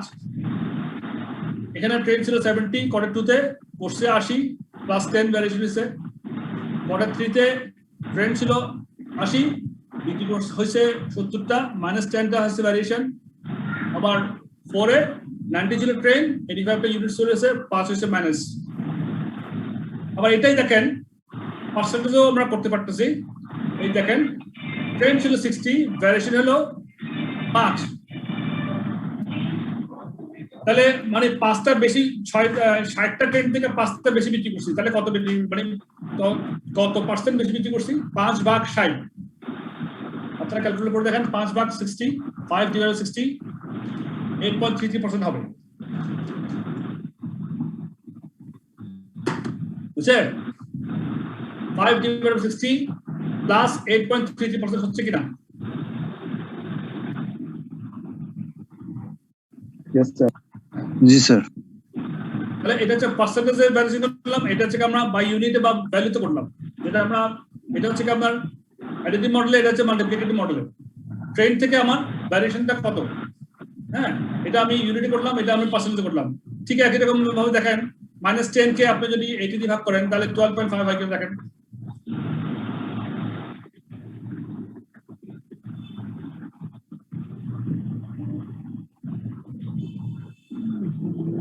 স্যার আপনারা জি স্যার। তো এইভাবে জাস্ট এক্সপ্রেশন করা। তাহলে নোট একটা আছে, নোট কি? The multiplicative model season variations may be expressed in several different ways. For example, the quarter 3 factor may be expressed as an indexation 87.5% or 0.875. মানে যদি আমরা যদি বলি যে আমার এখানে 12.5% 100% থেকে 12.5% বিয়োগ করলে 87.5%, তাহলে বলতে পারি যে এক্সাম্পল 3 তে আমরা অন্যভাবে এক্সপ্রেস করতে পারি যে আমার 87.5% হচ্ছে ইন্ডেক্স করলে। আবার in the multiplicative model the total seasonal variation should add to 0. In this scenario we are looking only as an extract of a longer trend and therefore it does not add to 0. এখানে যেটা একটা ছোট একটা period করছি, একটা extract একটা বড় অংশের একটা ছোট এক্সট্রাক্ট, এখানে 0 করা দরকার হচ্ছে না। One may then apply these variation figures to trend projections in order to produce a quarterly forecast for unit sales in year 2.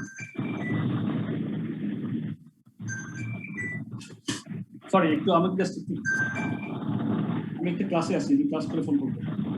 আমি ক্লাস করে ফোন করব, ক্লাসে আছি, ক্লাস করে ফোন করব।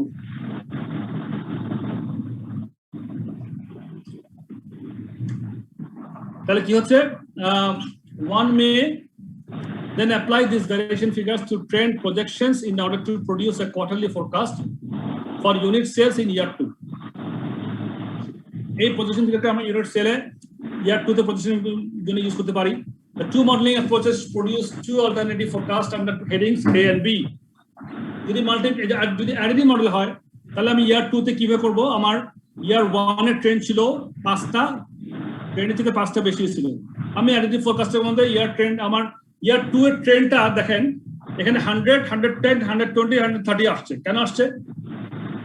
আমার প্রশ্নে বলা আছে যে the trend is expected to increase by 10 units per month and has been calculated as 60 units for the first quarter. তাহলে first quarter 60, second quarter third 70 80 90, ইয়ার 1 এ ইয়ার 2 তে গিয়ে তাহলে 90 সঙ্গে আবার 10 যোগ হবে ইয়ার 2 এর, তারপরটা আরো 10 যোগ হবে, তারপরটা আরো যোগ হবে, এভাবে আগাবে। সো দেখেন ইয়ার 2 মানে কোয়ার্টার 5 ট্রেন্ড হয়ে গেছে 100, এই লাস্ট ছিল 190 ট্রেন্ড 90 ছিল, এটা সঙ্গে 10 যোগ করছে এবং ট্রেন্ডটা তাহলে হয়ে গেল 100 কোয়ার্টার 5 এ। ওটা 2 তে 6 হয়ে গেল 110, আবার 7 এ 120, 8 এ গিয়ে 130। এটা ট্রেন্ড। এখন আমার অ্যাডিটিভ মডেলে আমি ভ্যারিয়েশনটা পাইছি কোয়ার্টার 1 এ 5টা বেশি, 2 তে 5টা 10টা বেশি, 3 তে 10টা কম, 4 এ 5টা কম। তো ওইটাই যোগ করে দিলাম, 100 থেকে 5 যোগ করছি, 110 থেকে 10 যোগ করছি, 120 থেকে 10 যোগ করছি, 130 থেকে 5, 120 থেকে 10 বিয়োগ করছি, 130 থেকে আবার 5 বিয়োগ। স্যার 10টা +10 কিভাবে, এটা তো বুঝি নাই স্যার। আর 10টা করতে যাচ্ছে কোশ্চেনের মধ্যে বলা আছে কি ট্রেন্ড। এই দেখেন, the trend is expected to increase by 10 units per month. per month হবে না, এটা per quarter হবে। এটাকে মান্থ কেটে কোয়ার্টার করেন। Trend is expected to increase by 10 units per month per quarter and has been calculated to as 60 units for the first quarter. সেজন্যই যেমন first কোয়ার্টারে আমার দেখেন এখানে ফার্স্ট কোয়ার্টারে ছিল আমার ট্রেন্ড ছিল 60, এই যে 60।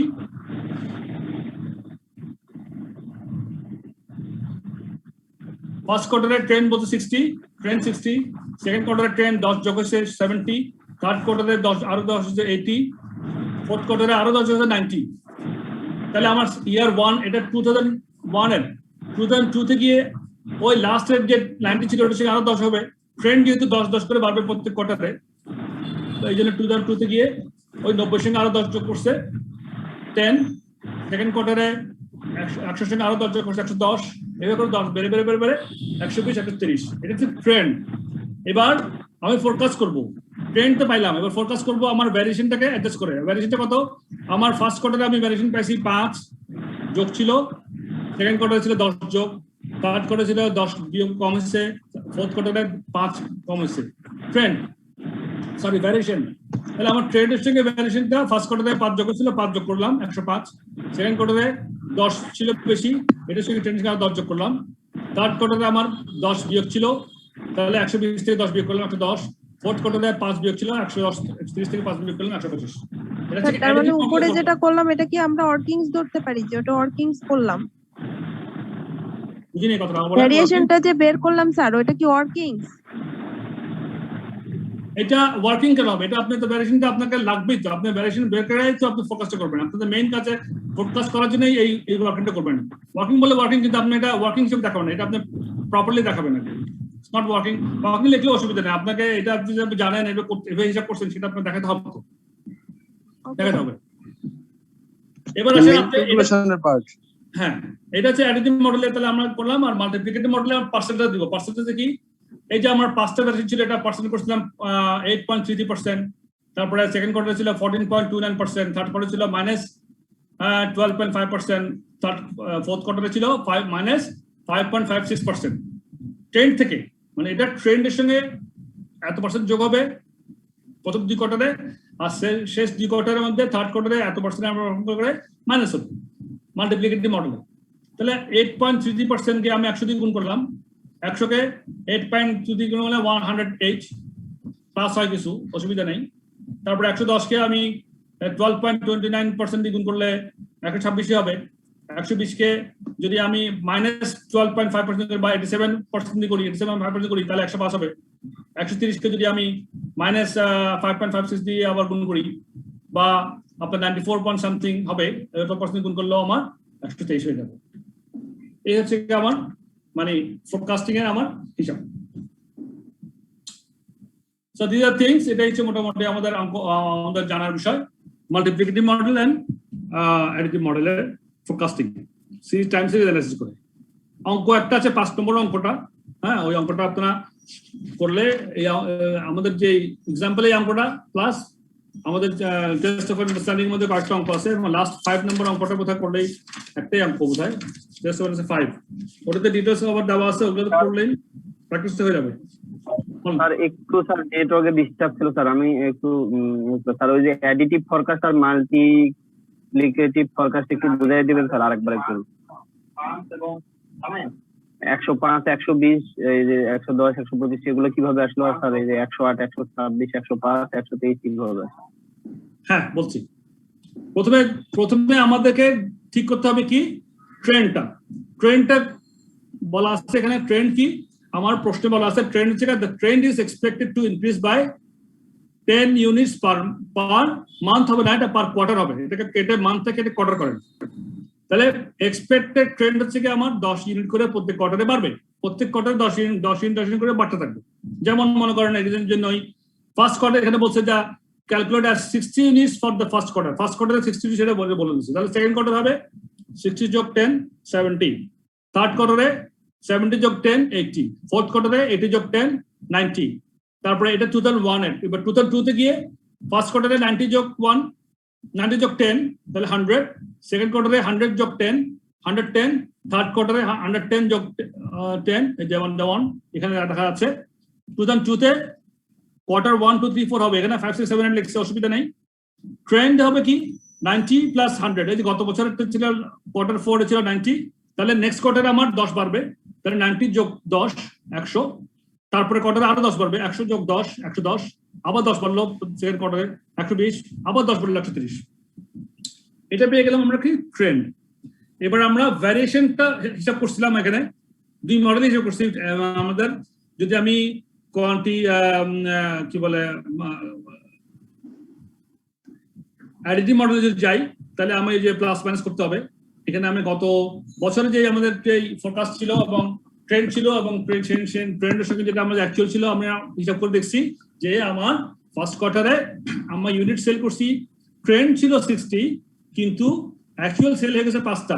তাহলে ট্রেন্ড থেকে ফার্স্ট কোয়ার্টারে আমি 5টা বেশি বিক্রি করছিলাম। আর সেকেন্ড কোয়ার্টারে ট্রেন্ড ছিল আমার 70 কিন্তু বিক্রি করে বলছিলাম 80, তার মানে 10টা বেশি বিক্রি করছিলাম। এবার থার্ড কোয়ার্টারে 10টা কম বিক্রি করছি, ফোর্থ কোয়ার্টারে 5টা কম বিক্রি করছি। আবার এটাও পার্সেন্টেজ হিসেবে আনছি যে 5টা এই ভ্যারিয়েশনটা কত পার্সেন্ট ভ্যারিয়েশন, মানে ট্রেন্ড থেকে কত পার্সেন্ট, এই 5টা যে কম বেশি হয়েছে এটা ট্রেন্ডের কত পার্সেন্ট। তাহলে আমার ভ্যারিয়েশন ছিল +5 2001 এ কোয়ার্টার 1 এ, 60 ট্রেন্ডের সঙ্গে 5টা বেশি হয়েছে, মানে কত পার্সেন্ট বেশি হয়েছে 5 ভাগ 60, তাহলে +8.33% ভ্যারিয়েশন বেশি হয়েছে, আমার প্লাস হয়েছে। জি স্যার, পার্সেন্টেজে কনভার্সন হচ্ছে, পার্সেন্টে কনভার্ট করছি।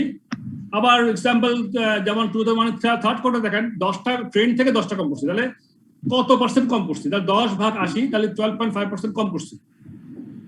এই মডেল এই যে ভ্যারিয়েশনের যে হিসাবটা, সেটা আমি ট্রেন্ডের সঙ্গে অ্যাডজাস্টমেন্ট দিয়ে আমি পার্সেন্টটা করব। তাহলে আমার 2002 এর ট্রেন্ডটা আমি বের করি আগে। 2002 এর ট্রেন্ডটা আমরা বের করছি 10 10 10 যোগ করে, এটা তো বুঝতে পারছেন নিশ্চয়ই। এবার আমি ফোরকাস্টিংটা হচ্ছে কি ট্রেন্ডের সঙ্গে আমার ভ্যারিয়েশনটাকে আমি অ্যাডজাস্টমেন্ট করব। তাহলে ভ্যারিয়েশনটা আমরা যদি অ্যাডিটিভ মডেলে যাই, তাহলে আমার ওই যে প্রথম কোয়ার্টারে 5টা বেশি ছিল, তাহলে 5 যোগ করে দিলাম ট্রেন্ডের সঙ্গে, তাহলে 105। দ্বিতীয় কোয়ার্টারে 10টা বেশি ছিল, তাহলে 110 এর সঙ্গে আরো 10 যোগ করলাম। তৃতীয় কোয়ার্টারে আমি ট্রেন্ড থেকে 10টা কম বিক্রি করছিলাম, তাহলে 120 থেকে আরো 10 বিয়োগ করলাম। ফোর্থ কোয়ার্টারে আমি ট্রেন্ড থেকে ফার্স্টে লাস্ট ইয়েতে আমার 5টা কম বিক্রি ছিল, সুতরাং এই বছর আমি ফোরকাস্ট করলাম 130 থেকে 5 বিয়োগ করে। এই বোঝা গেছে অ্যাডিটিভ মডেলটা? ঠিক আছে, মাল্টিপ্লিকেটিভ। আর যদি মাল্টিপ্লিকেটিভ মডেলে করি, তাহলে পার্সেন্টেজ দিয়ে গুণ করব, 100 কে 8.33 গুণ করব, প্লাস ঠিক আছে স্যার, ওকে 100 ইনটু প্লাস 8.3।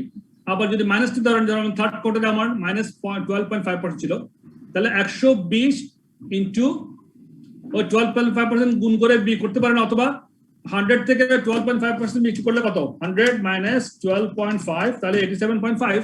তাহলে 120 এর ইনটু 120 ইনটু 87.5% করলে আমার কত হয় 105। ঠিক একই রকম 130 কে ওই এই 0.5% মাইনাস কম হবে, হ্যাঁ, করে দিয়ে আমরা অ্যাডজাস্ট করলাম। এভাবে করে আমরা ফোরকাস্টিং করলাম। সিম্পল ম্যাথমেটিক্স তো সিম্পল, এখানে কনসেপ্টটাই হচ্ছে এটা মাথায় ঢুকাবার বিষয়। এখানে তো মানে কম্পিটিশনাল প্রবলেম খুব একটা বেশি নেই। বুঝে গেছে? প্রশ্নকর্তা স্যার মাল্টিপ্লিকেটিভটা আরেকবার একটু বলুন। মাল্টিপ্লিকেটিভটা কেন বের করছি আগে দেখেন। এখানে পার্সেন্টেজটা বুঝতে হবে যে আমার যে এখানে কোয়ার্টার 1 এ আমার ভ্যারিয়েশন ছিল 5টা, তাহলে পার্সেন্টেজে ভ্যারিয়েশনটা কত ছিল? ট্রেন্ড ছিল 60, অ্যাকচুয়াল করছি 65, ভ্যারিয়েশন হয়েছে 5টা বেশি করছি, তাহলে কত পার্সেন্ট বেশি করছি? আপনি ক্যালকুলেটর করেন, 5 ভাগ 60 কত হয় দেখেন। প্রশ্নকর্তাকে নাম কি? জি স্যার 8.33 মানে ভেরিয়েশনের যে পার্সেন্টেজ এটাকে হ্যাঁ এই যে পার্সেন্ট পাইলেন, এবার আপনি থার্ড কোয়ার্টারটা করেন তো, -10 ভ্যারিয়েশন ছিল, যেমন ইউনিট সোল্ড হচ্ছে 70টা, ট্রেন্ড ছিল 80টা, ভ্যারিয়েশন ছিল -10, তাহলে আপনার ভ্যারিয়েশন কত পার্সেন্ট মাইনাস হয়েছে, কম হয়েছে? 12.5%। 10/80, 12.5%। ঠিক আছে, এইটাই আপনি পরবর্তী বছর যে আমাদের ট্রেন্ডটার সঙ্গে ভ্যারিয়েশনটার অ্যাডজাস্টমেন্ট করবেন, তাহলে আমার মনে করেন 8.33% ফার্স্ট কোয়ার্টারে ছিল প্লাস, তাহলে আমার 2002 তে আমি ট্রেন্ড হচ্ছে গিয়ে প্রথম কোয়ার্টারে 100 ট্রেন্ড, আর আমার ইনটু 8.33 প্লাস হবে আরো ফোরকাস্টটা, আমি ফোরকাস্ট করবো ট্রেন্ডের সঙ্গে ফোরকাস্ট, ট্রেন্ড আছে ওর থেকে ফোরকাস্ট আরো বেশি করতে হচ্ছে, যেহেতু আমার কত রেজাল্টটা পাইছে এরকম। সো 100 ইনটু 8.33% প্লাস করলে 108 হবে, মানে বা 100 ইনটু 108.33 দিলে হবে, পার্সেন্ট দিলে হবে। মানে ইন সামারি স্যার পার্সেন্টেজ গুলোকে 100 দিয়ে গুণ করছি। 100 কে আপনি 8.33% দিয়ে গুণ করলে ওইটাকে করেন, আপনি করেন না 100 হ্যাঁ, গুণ হ্যাঁ। ঠিক আছে, 8.33% কত হয়? তাহলে হ্যাঁ, 8.3 যোগ 100 কত হয়? তাহলে 108 হয় না? হ্যাঁ ঠিক আছে স্যার। এবার আপনি ওই যে 120 কে 87.5 দিয়ে গুণ করেন থার্ড কোয়ার্টারের জন্য বা 7 কোয়ার্টারের জন্য বলেন, 120 ইনটু 87.5%, তাহলে 126 হয় না, সরি 110 ইনটু, সরি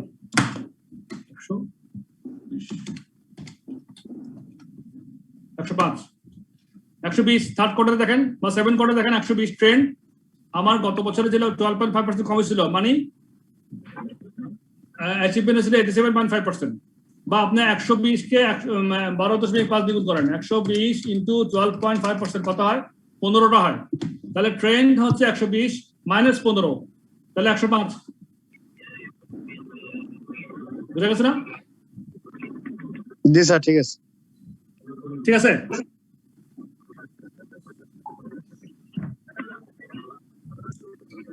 এই হলো মোটামুটি। এখানে কয়েকটা অঙ্ক আছে, ওগুলো করবেন, করার পরে যে অ্যাডভান্টেজ আছে জি স্যার এখানে আমরা তো দুইটা মডেল দেখলাম, অ্যাডিটিভ এবং মাল্টিপ্লিকেটিভ। এখন দুইটাতে আমার ফরকাস্টিং হলো, এখন দুইটার ক্ষেত্রে আমার কোনটা বেটার আর কি? এখানে কোনো ডেফিনিট কোনো অ্যানসার নাই আসলে, বুঝছেন? ডেফিনিট কোনো অ্যানসার নাই, যে কোনো একটা মডেল আপনি তো করতেছেন ফোরকাস্ট, আপনি একটা অ্যাজাম্পশন, একটা এস্টিমেট করবেন, একটা বাজেটিং করবেন, হ্যাঁ একটা বাজেট করার জন্য করতেছেন, এখানে মধ্যে খুব ডেফিনেটলি করবেন। এরকম দেখেন আপনি অ্যাডিটিভ মডেল এবং মাল্টিপ্লিকেটিভ মডেল দুটোতে কিন্তু মোটামুটি অ্যাজাম্পশন গুলো কাছাকাছি। স্যার এই চ্যাপ্টার থেকে কোশ্চেন কেমন আসার পসিবিলিটি? খুব সিগনিফিকেন্ট ডিফারেন্স নাই স্যার এটা আসলে অল্প ছোট অ্যামাউন্ট তো স্যার, এই জন্যই পার্থক্যটা দেখা যাচ্ছে। কিন্তু সাপোজ একটা গ্রুপ বা বড় কোম্পানির ক্ষেত্রে এটা যখন একটা হিউজ ফিগার নিয়ে এটা করা হবে, তখন পার্থক্যটা একটু বেশি হবে। তখন পার্থক্য বেশি হবে, তখন আপনাদের আরো বেশি সফটওয়্যার এখন এসে গেছে, অনেক কিছু, অনেক ডেভেলপ আছে, বাট বেসিক কনসেপ্টটা আমাদের দিতে হবে। এটা নেন, নিয়ে প্র্যাকটিসটার মধ্যে মাথা রাখবেন, যদি যেন কোশ্চেন আসলে আনসার করতে পারেন। কোশ্চেন আসলে খুব বেশি মার্কসের কোশ্চেন না, হয়তো আসবে না, কম মার্কস আসবে, বাট মাথা রাখতে হবে। অ্যাডভান্টেজ ডিসঅ্যাডভান্টেজ গুলো একটু পড়বেন, এটা তেমন ঝামেলা কিছু নাই। আমাদের এই চ্যাপ্টারটা মোটামুটি ক্লোজ। ফোরকাস্টিং টেকনিক্স গুলো শিখলাম, আজকে শিখলাম time series analysis. Regression analysis আমরা আগে শিখছিলাম এটা যে একটা সূত্র দিয়ে। স্যার হাইলো মেথড কি করা হয়েছে? হাইলো মেথডটা আমরা প্রথমে শিখেছি, কার একটা যদি খুব নয়েজ আসতেছে, হাইলো মেথডটা আমরা প্রথমে শিখেছিলাম। কেউ একজন বোধহয় ট্রাভেলিং আছে, আমি একটু মিউট করি। সবাইকে মিউট করে দিন স্যার। হ্যাঁ মিউট করেছি।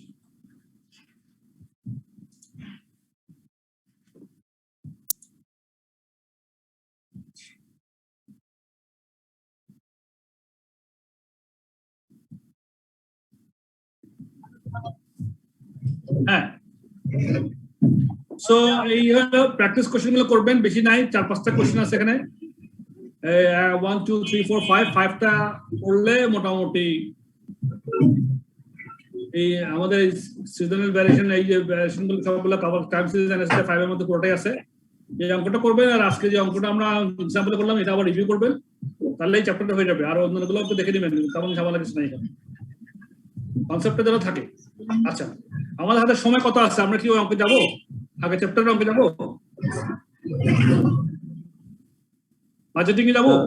স্যার সময় তো বেশি নাই স্যার, 10 মিনিট আছে। আমি 10 মিনিট তুমি যাই পারি বাজেটিং এ, তো ওই অঙ্কটা একটু টাচ করে দিই, আপনাদের একটা ডিমান্ড ছিল। ঠিক আছে, একটা ডিমান্ড ছিল, ওখানে চলে যাই আমি, কারণ ওইটা বাজেটিং কিন্তু রিয়েলি ইম্পর্টেন্ট। বাজেটিং আপনাদের কোনো কনফিউশন না থাকে, বাজেটিং এ কোনো কনফিউশন না থাকে, প্লিজ আমাকে 1000 ওভার কোশ্চেন করেন, আপনার কোনো অসুবিধা নাই, I would mind for that.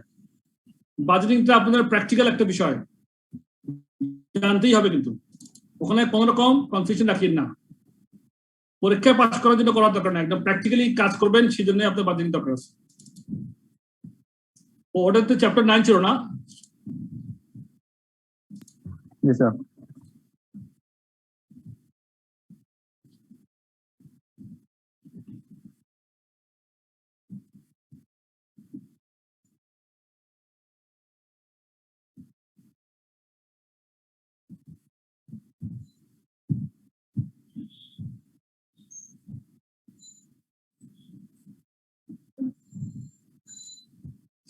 কত পৃষ্ঠায় ছিল প্রশ্নটা?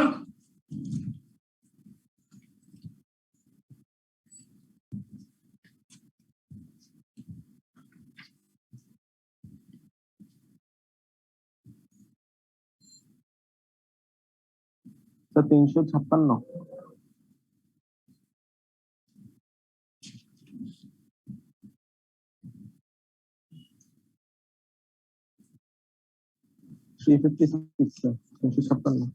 এটা জি স্যার। এটা ছিল না? জি স্যার।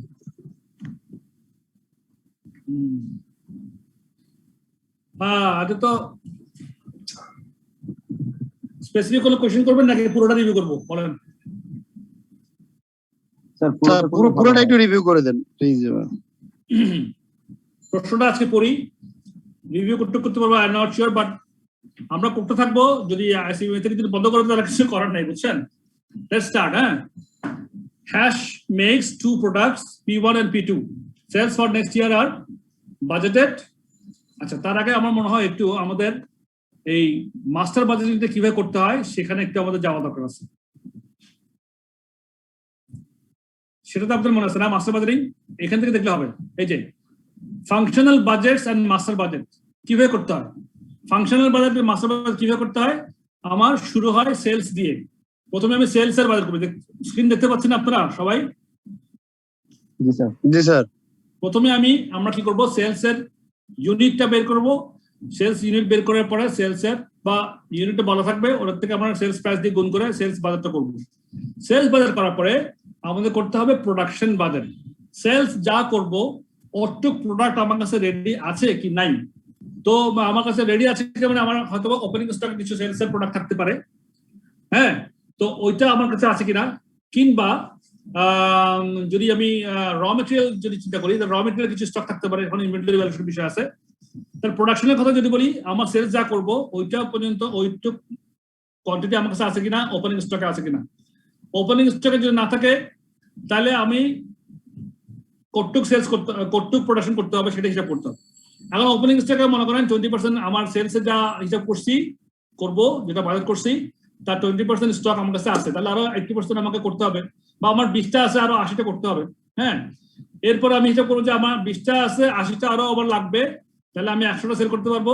প্লাস আমার আরো 30টা আমার ক্লোজিং স্টক থাকতে হবে। তাহলে আমার এখানে তখন আমার একটা প্রোডাকশন কত করব, আমার opening stock, closing stock, sales unit, এগুলা প্লাস মাইনাস করে আমার কত প্রোডাকশন ইউনিট আমার লাগবে প্রোডাকশন করতে হবে, ওইটা আমার বাজেট করতে হবে।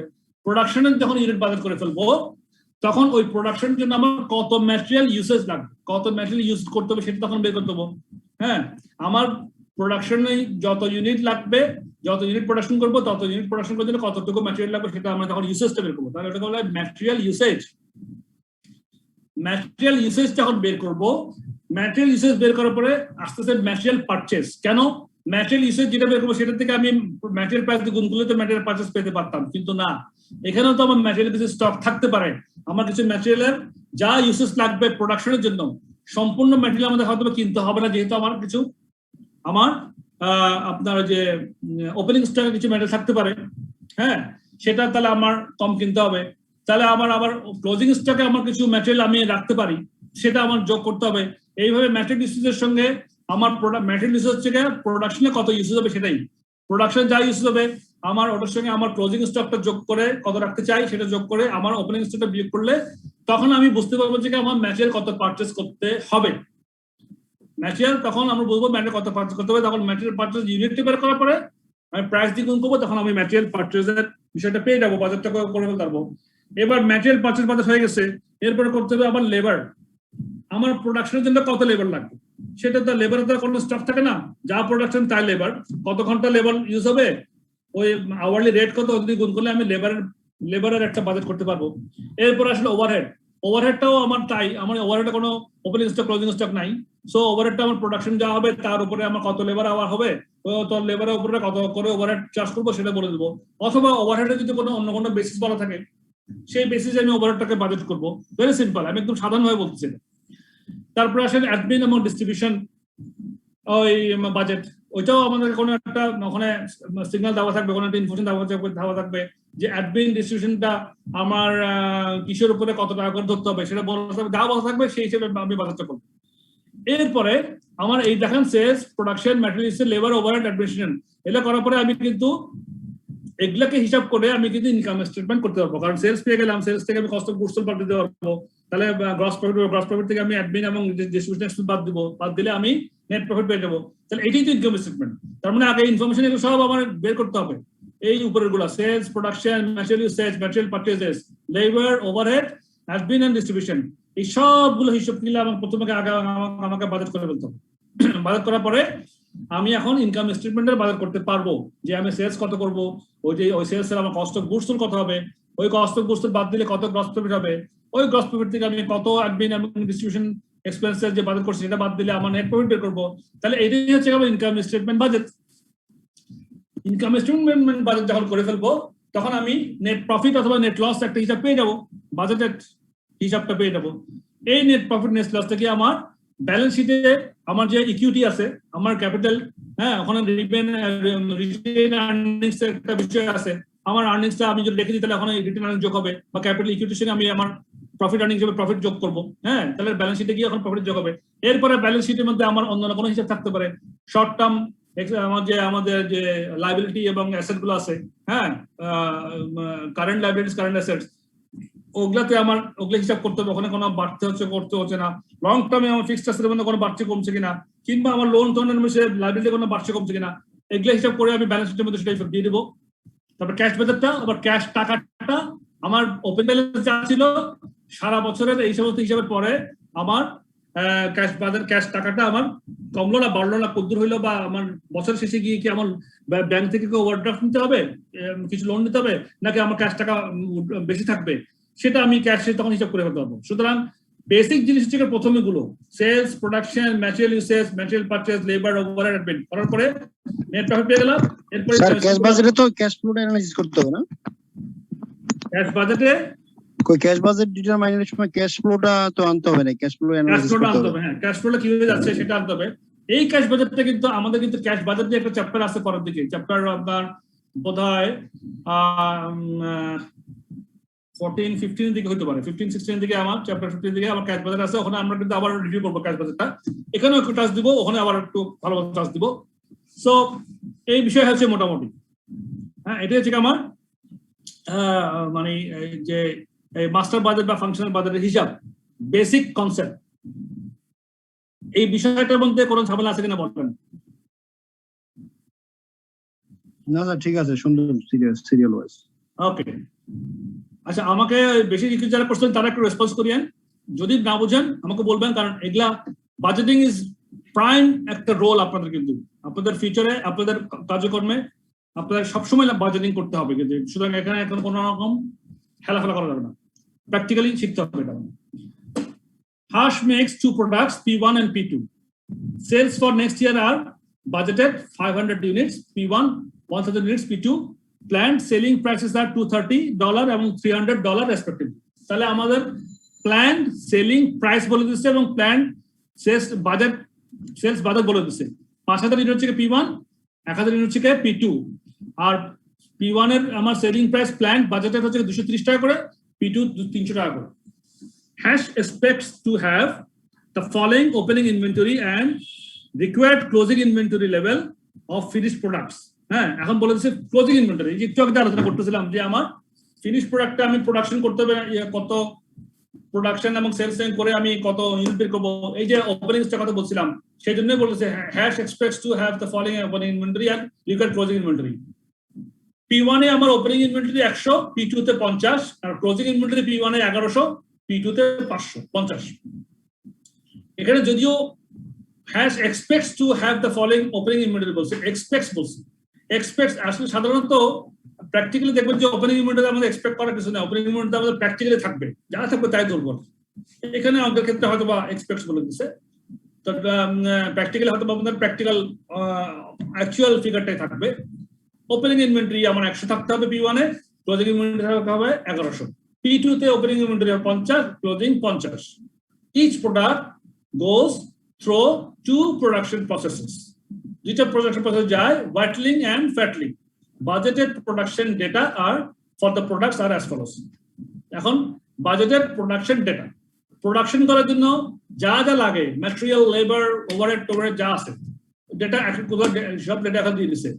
ফিনিশ প্রোডাক্টস এর মধ্যে র মেটেরিয়াল লাগে P1 এ, র মেটেরিয়াল X লাগে P1 এ 12টা, P2 তে 12টা। র মেটেরিয়াল Y লাগে P1 এ 6টা, P2 তে 8টা। এটা হচ্ছে র মেটেরিয়াল হিসাব, কত কিলো করে পার ইউনিটে প্রোডাকশনে লাগে। ফিনিশড প্রোডাক্ট করতে র মেটেরিয়াল X, র মেটেরিয়াল Y কত কিলো করে কোন প্রোডাক্টে লাগে এটা বলে দিচ্ছে। এবার ডাইরেক্ট লেবার ইনফরমেশন দিচ্ছে, direct labour hours per unit. P1 এ লাগে 8 ঘন্টা করে, P2 তে লাগে 12 ঘন্টা করে। এবার আসেন machine hour per unit, whitling P1 এ লাগে 5 ঘন্টা, P2 তে লাগে 8 ঘন্টা। এতে মেশিন আওয়ার, হোয়াইটলিং প্রসেস যে ইউনিট আছে ওখানে মেশিন আওয়ার কত ঘন্টা ধরে লাগে। আবার machine hour per unit, fatling 3 ঘন্টা P1 এ, 4 ঘন্টা P2 তে। র মেটেরিয়াল XY, ওপেনিং ইনভেন্টরি, এটাকে দেখেন ফিনিশ প্রোডাকশন র মেটেরিয়াল দিচ্ছে। র মেটেরিয়াল কিন্তু আবার সরি মানে ফিনিশ প্রোডাক্টস এর একটা ওপেনিং ইনভেন্টরি, ওপেনিং এবং ক্লোজিং দিচ্ছে, আবার র মেটেরিয়ালও ওপেনিং এবং ক্লোজিং ইনভেন্টরি দিয়ে দিচ্ছে। তার মানে আমি যখন ইনভেন্টরি হিসাব করব ব্যালেন্স শিটে গিয়ে, তখন আমার টোটাল ইনভেন্টরির মধ্যে ফিনিশ প্রোডাক্টস এর ইনভেন্টরি যোগ আমার যে র মেটেরিয়াল ইনভেন্টরি যোগ করে আমার ইনভেন্টরি ভ্যালুয়েশনটা এক জায়গায় এনে আমাকে ব্যালেন্স শিটে এটা ইনভেন্টরিতে শো করতে হবে।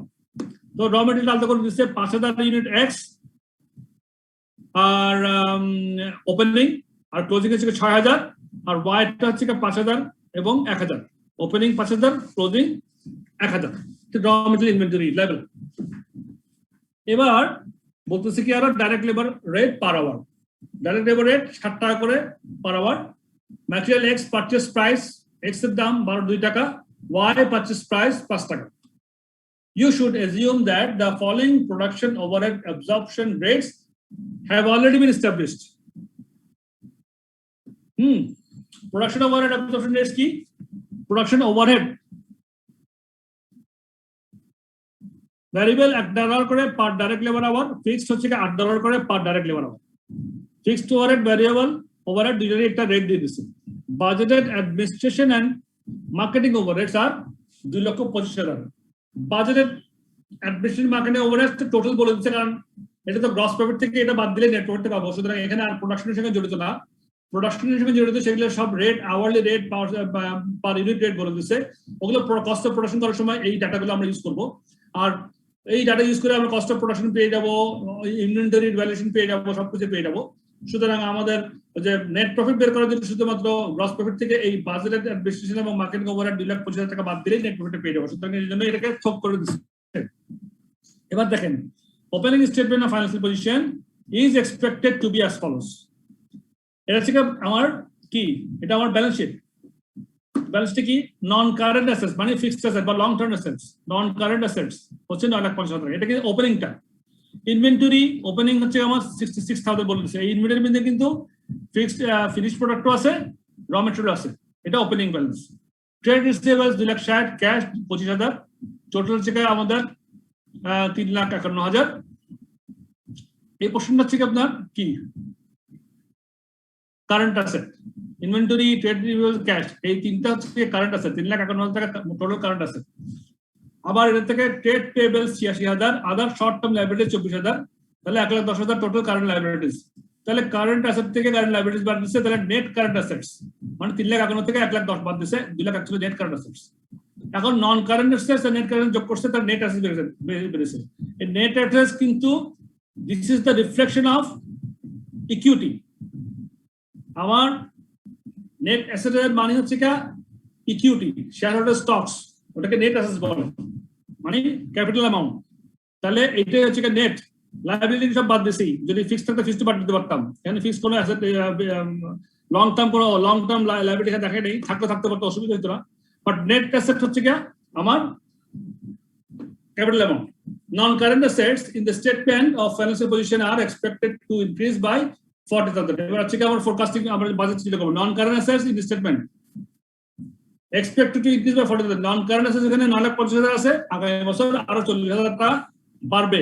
But no change is expected in trade receivables, trade payables and other short term liabilities. বলতেছে যে আমার ট্রেড রিসিভেবলস 2,60,000 থাকবে, ট্রেড পেয়েবলস 86,000 থাকবে, শর্ট টার্ম লায়াবিলিটি 24,000 থাকবে।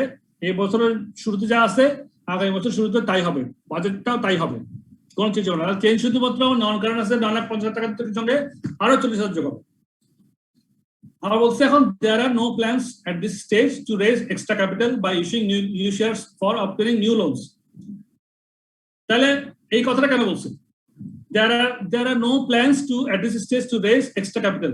তাহলে আমার এক্সট্রা কোনো ক্যাপিটাল বাড়তেছে না।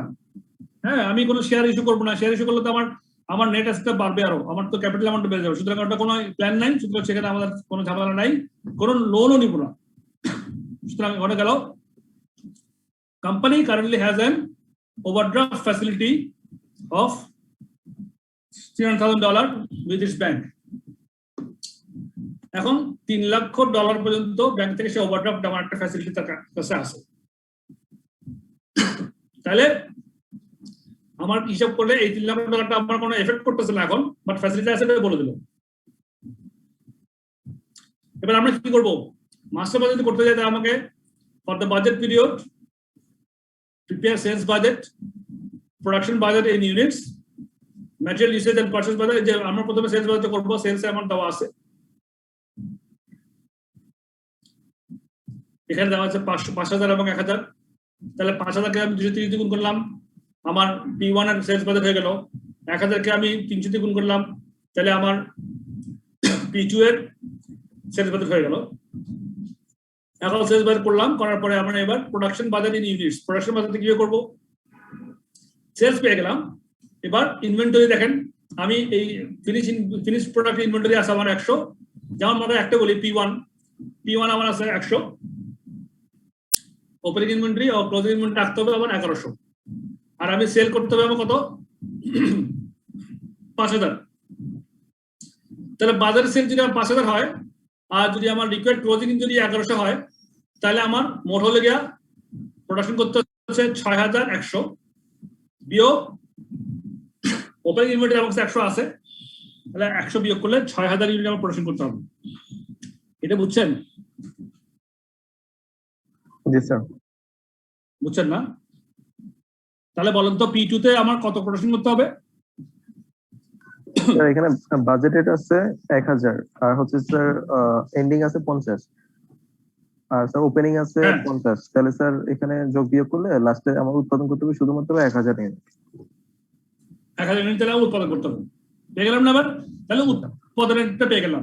এবার আবার উৎপাদনটা পেলাম, তো এবার আমরা চলে যাই কি কি লাগবে। আমরা এবার সেলস পেয়ে গেলাম, সেলস বাজেট হয়ে গেল, প্রোডাকশন বাজেট হয়ে গেল। এবার আসেন material usage and purchase. Material ইউসেজটা কিভাবে করব? আমার মনে একটা করি, মানে P1টা করেন, ম্যাটেরিয়ালটা X এরটা করেন। আমার P1 এ পার ইউনিট লাগে X, ম্যাটেরিয়াল X লাগে কয়টা করে? 12টা করে, তাই না? 6,000 প্রোডাকশন করতে আমার কত ইউনিট লাগবে? এক্স ম্যাটেরিয়াল এক্সটা স্যার এটা আগে বলুন স্যার, ছুটে গেছে। র মেটেরিয়াল এক্স আমার লাগতেছে P1 এ 12টা করে, তাই না? 12টা পার ইউনিটে, 12 কিলো পার ইউনিট। জি স্যার। তাহলে আমি তো প্রোডাকশন করব 6000 ইউনিট, তাহলে কত কিলো লাগবে? স্যার 6000 গুণ 12 6000 গুণ 12 ইনটু 2 6000 গুণ 12 6 12 72000 unit into 2 per kilo rate কিন্তু দেওয়া একটু আছে। কেন বলবেন তো 2 টাকা করে পার ইউনিট, তাহলে 72 গুণ 1,84,000 আমার এক্স লাগতেছে ম্যাটেরিয়াল কি ইউসেজ না এটা? জি স্যার। স্যার 72 জেনে ইউনিট যেগুলোর দাম হচ্ছে 1,40,000 টাকা। 4000 টাকা, ঠিক আছে। এটা হচ্ছে ম্যাটেরিয়াল ইউসেজ প্রোডাকশনের জন্য। এটা আমি P1 করব, P2 করব, আবার ঠিক একই রকম মানে ম্যাক্স ম্যাটেরিয়াল ওয়াইটাও P1 করব, P2 করব, ঠিক আছে। ঠিক একই রকম ভাবে আমরা ডাইরেক্ট লেবারটা বের করব, 8 টাকা দ্বিগুণ করব পার আওয়ার, 8 ঘন্টা করে P1 এ। হ্যাঁ, তাহলে 6000 এর জন্য কত ঘন্টা? 6 48,000 ইউনিট, 48,000 আওয়ার স্যার। 8000 ঘন্টাকে আমরা 1 ঘন্টা কত করে লেবারে? 7 টাকা করে। জি স্যার। 3,36,000 টাকা স্যার। যাই হোক গুণ করবো, তারপরে আসি মেশিন আওয়ার গুলো বের করে দেবো। এরপরে আমার ওই যে র মেটেরিয়াল বের করবো, ডাইরেক্ট লেবার বের করার সঙ্গে সঙ্গে ওভারহেডটাও বের করে ফেলতে হবে, কারণ ওভারহেডটা কথা বলা না থাকলে ওভারহেড বের করতে হবে। ওভারহেড কত টাকা এখানে বলা আছে, ভ্যারিয়েবল 1 টাকা করে, ফিক্সড 8 টাকা করে। তাহলে 48,000 যে ঘন্টা বের করলাম P1 এর জন্য, আমার ভ্যারিয়েবল ওভারহেড তাহলে 1 টাকা দিয়ে গুণ করবো, তাহলে কত হবে? কত হবে বলেন?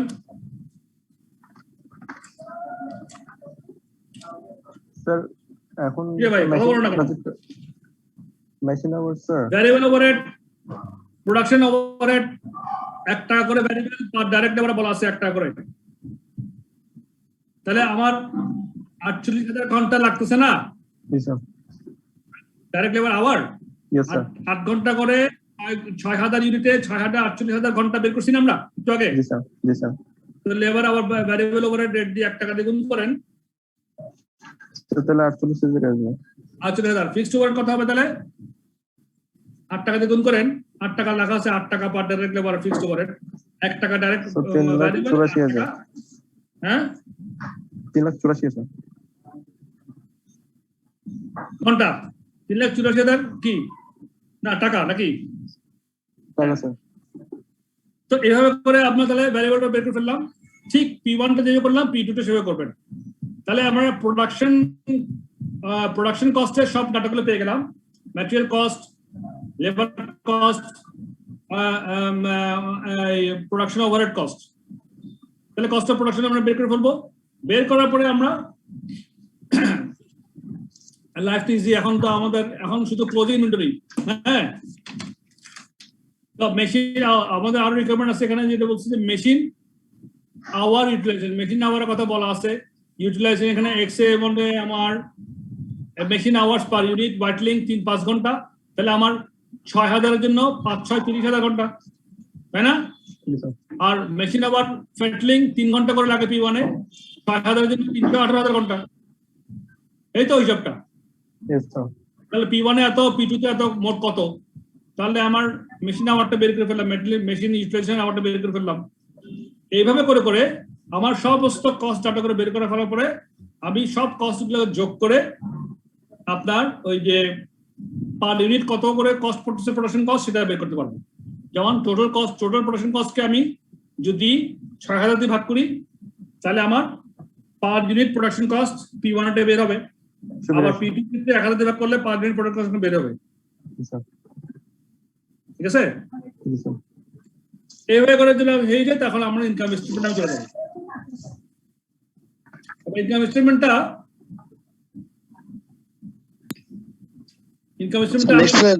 নেক্সট ক্লাসে একটু দেন, বেশি টাইম হয়ে গেছে তো। আচ্ছা, একটু পর্যন্ত কভার করে আসবেন, আমাকে স্পেশাল লিখে যারা করছেন একটু পর্যন্ত কভার করবেন। হ্যাঁ, নেক্সট ক্লাসে আমি ইনকাম স্টেটমেন্ট ধরবো, ইনকাম স্টেটমেন্ট এবং এই ফাইন্যান্সিয়াল পজিশনটা ব্যালেন্স শিটে কিভাবে করছে সেটা আমি আলোচনা করবো। তাহলে আজকে একটু থাক। জি স্যার। একটু কিন্তু আপনারা অবশ্যই করবেন, এটা কিন্তু কেউ প্লিজ পরীক্ষায় পাস করেন না করেন দরকার নাই, আপনার প্র্যাকটিক্যালি জানার জন্য হলেও এটা করবেন আল্লাহর রাস্তায়। জি স্যার, হ্যাঁ অনেক সুন্দর বেসিক এবং Okay, sir. ইজি, কঠিন কিছু না। হ্যাঁ করবেন ইনশাআল্লাহ, তাহলে দেখবেন যে অনেক লাইক ইজি, বুঝছেন না? তো আজকে তাহলে এটুকু থাক। ওকে স্যার, আসসালামু আলাইকুম স্যার।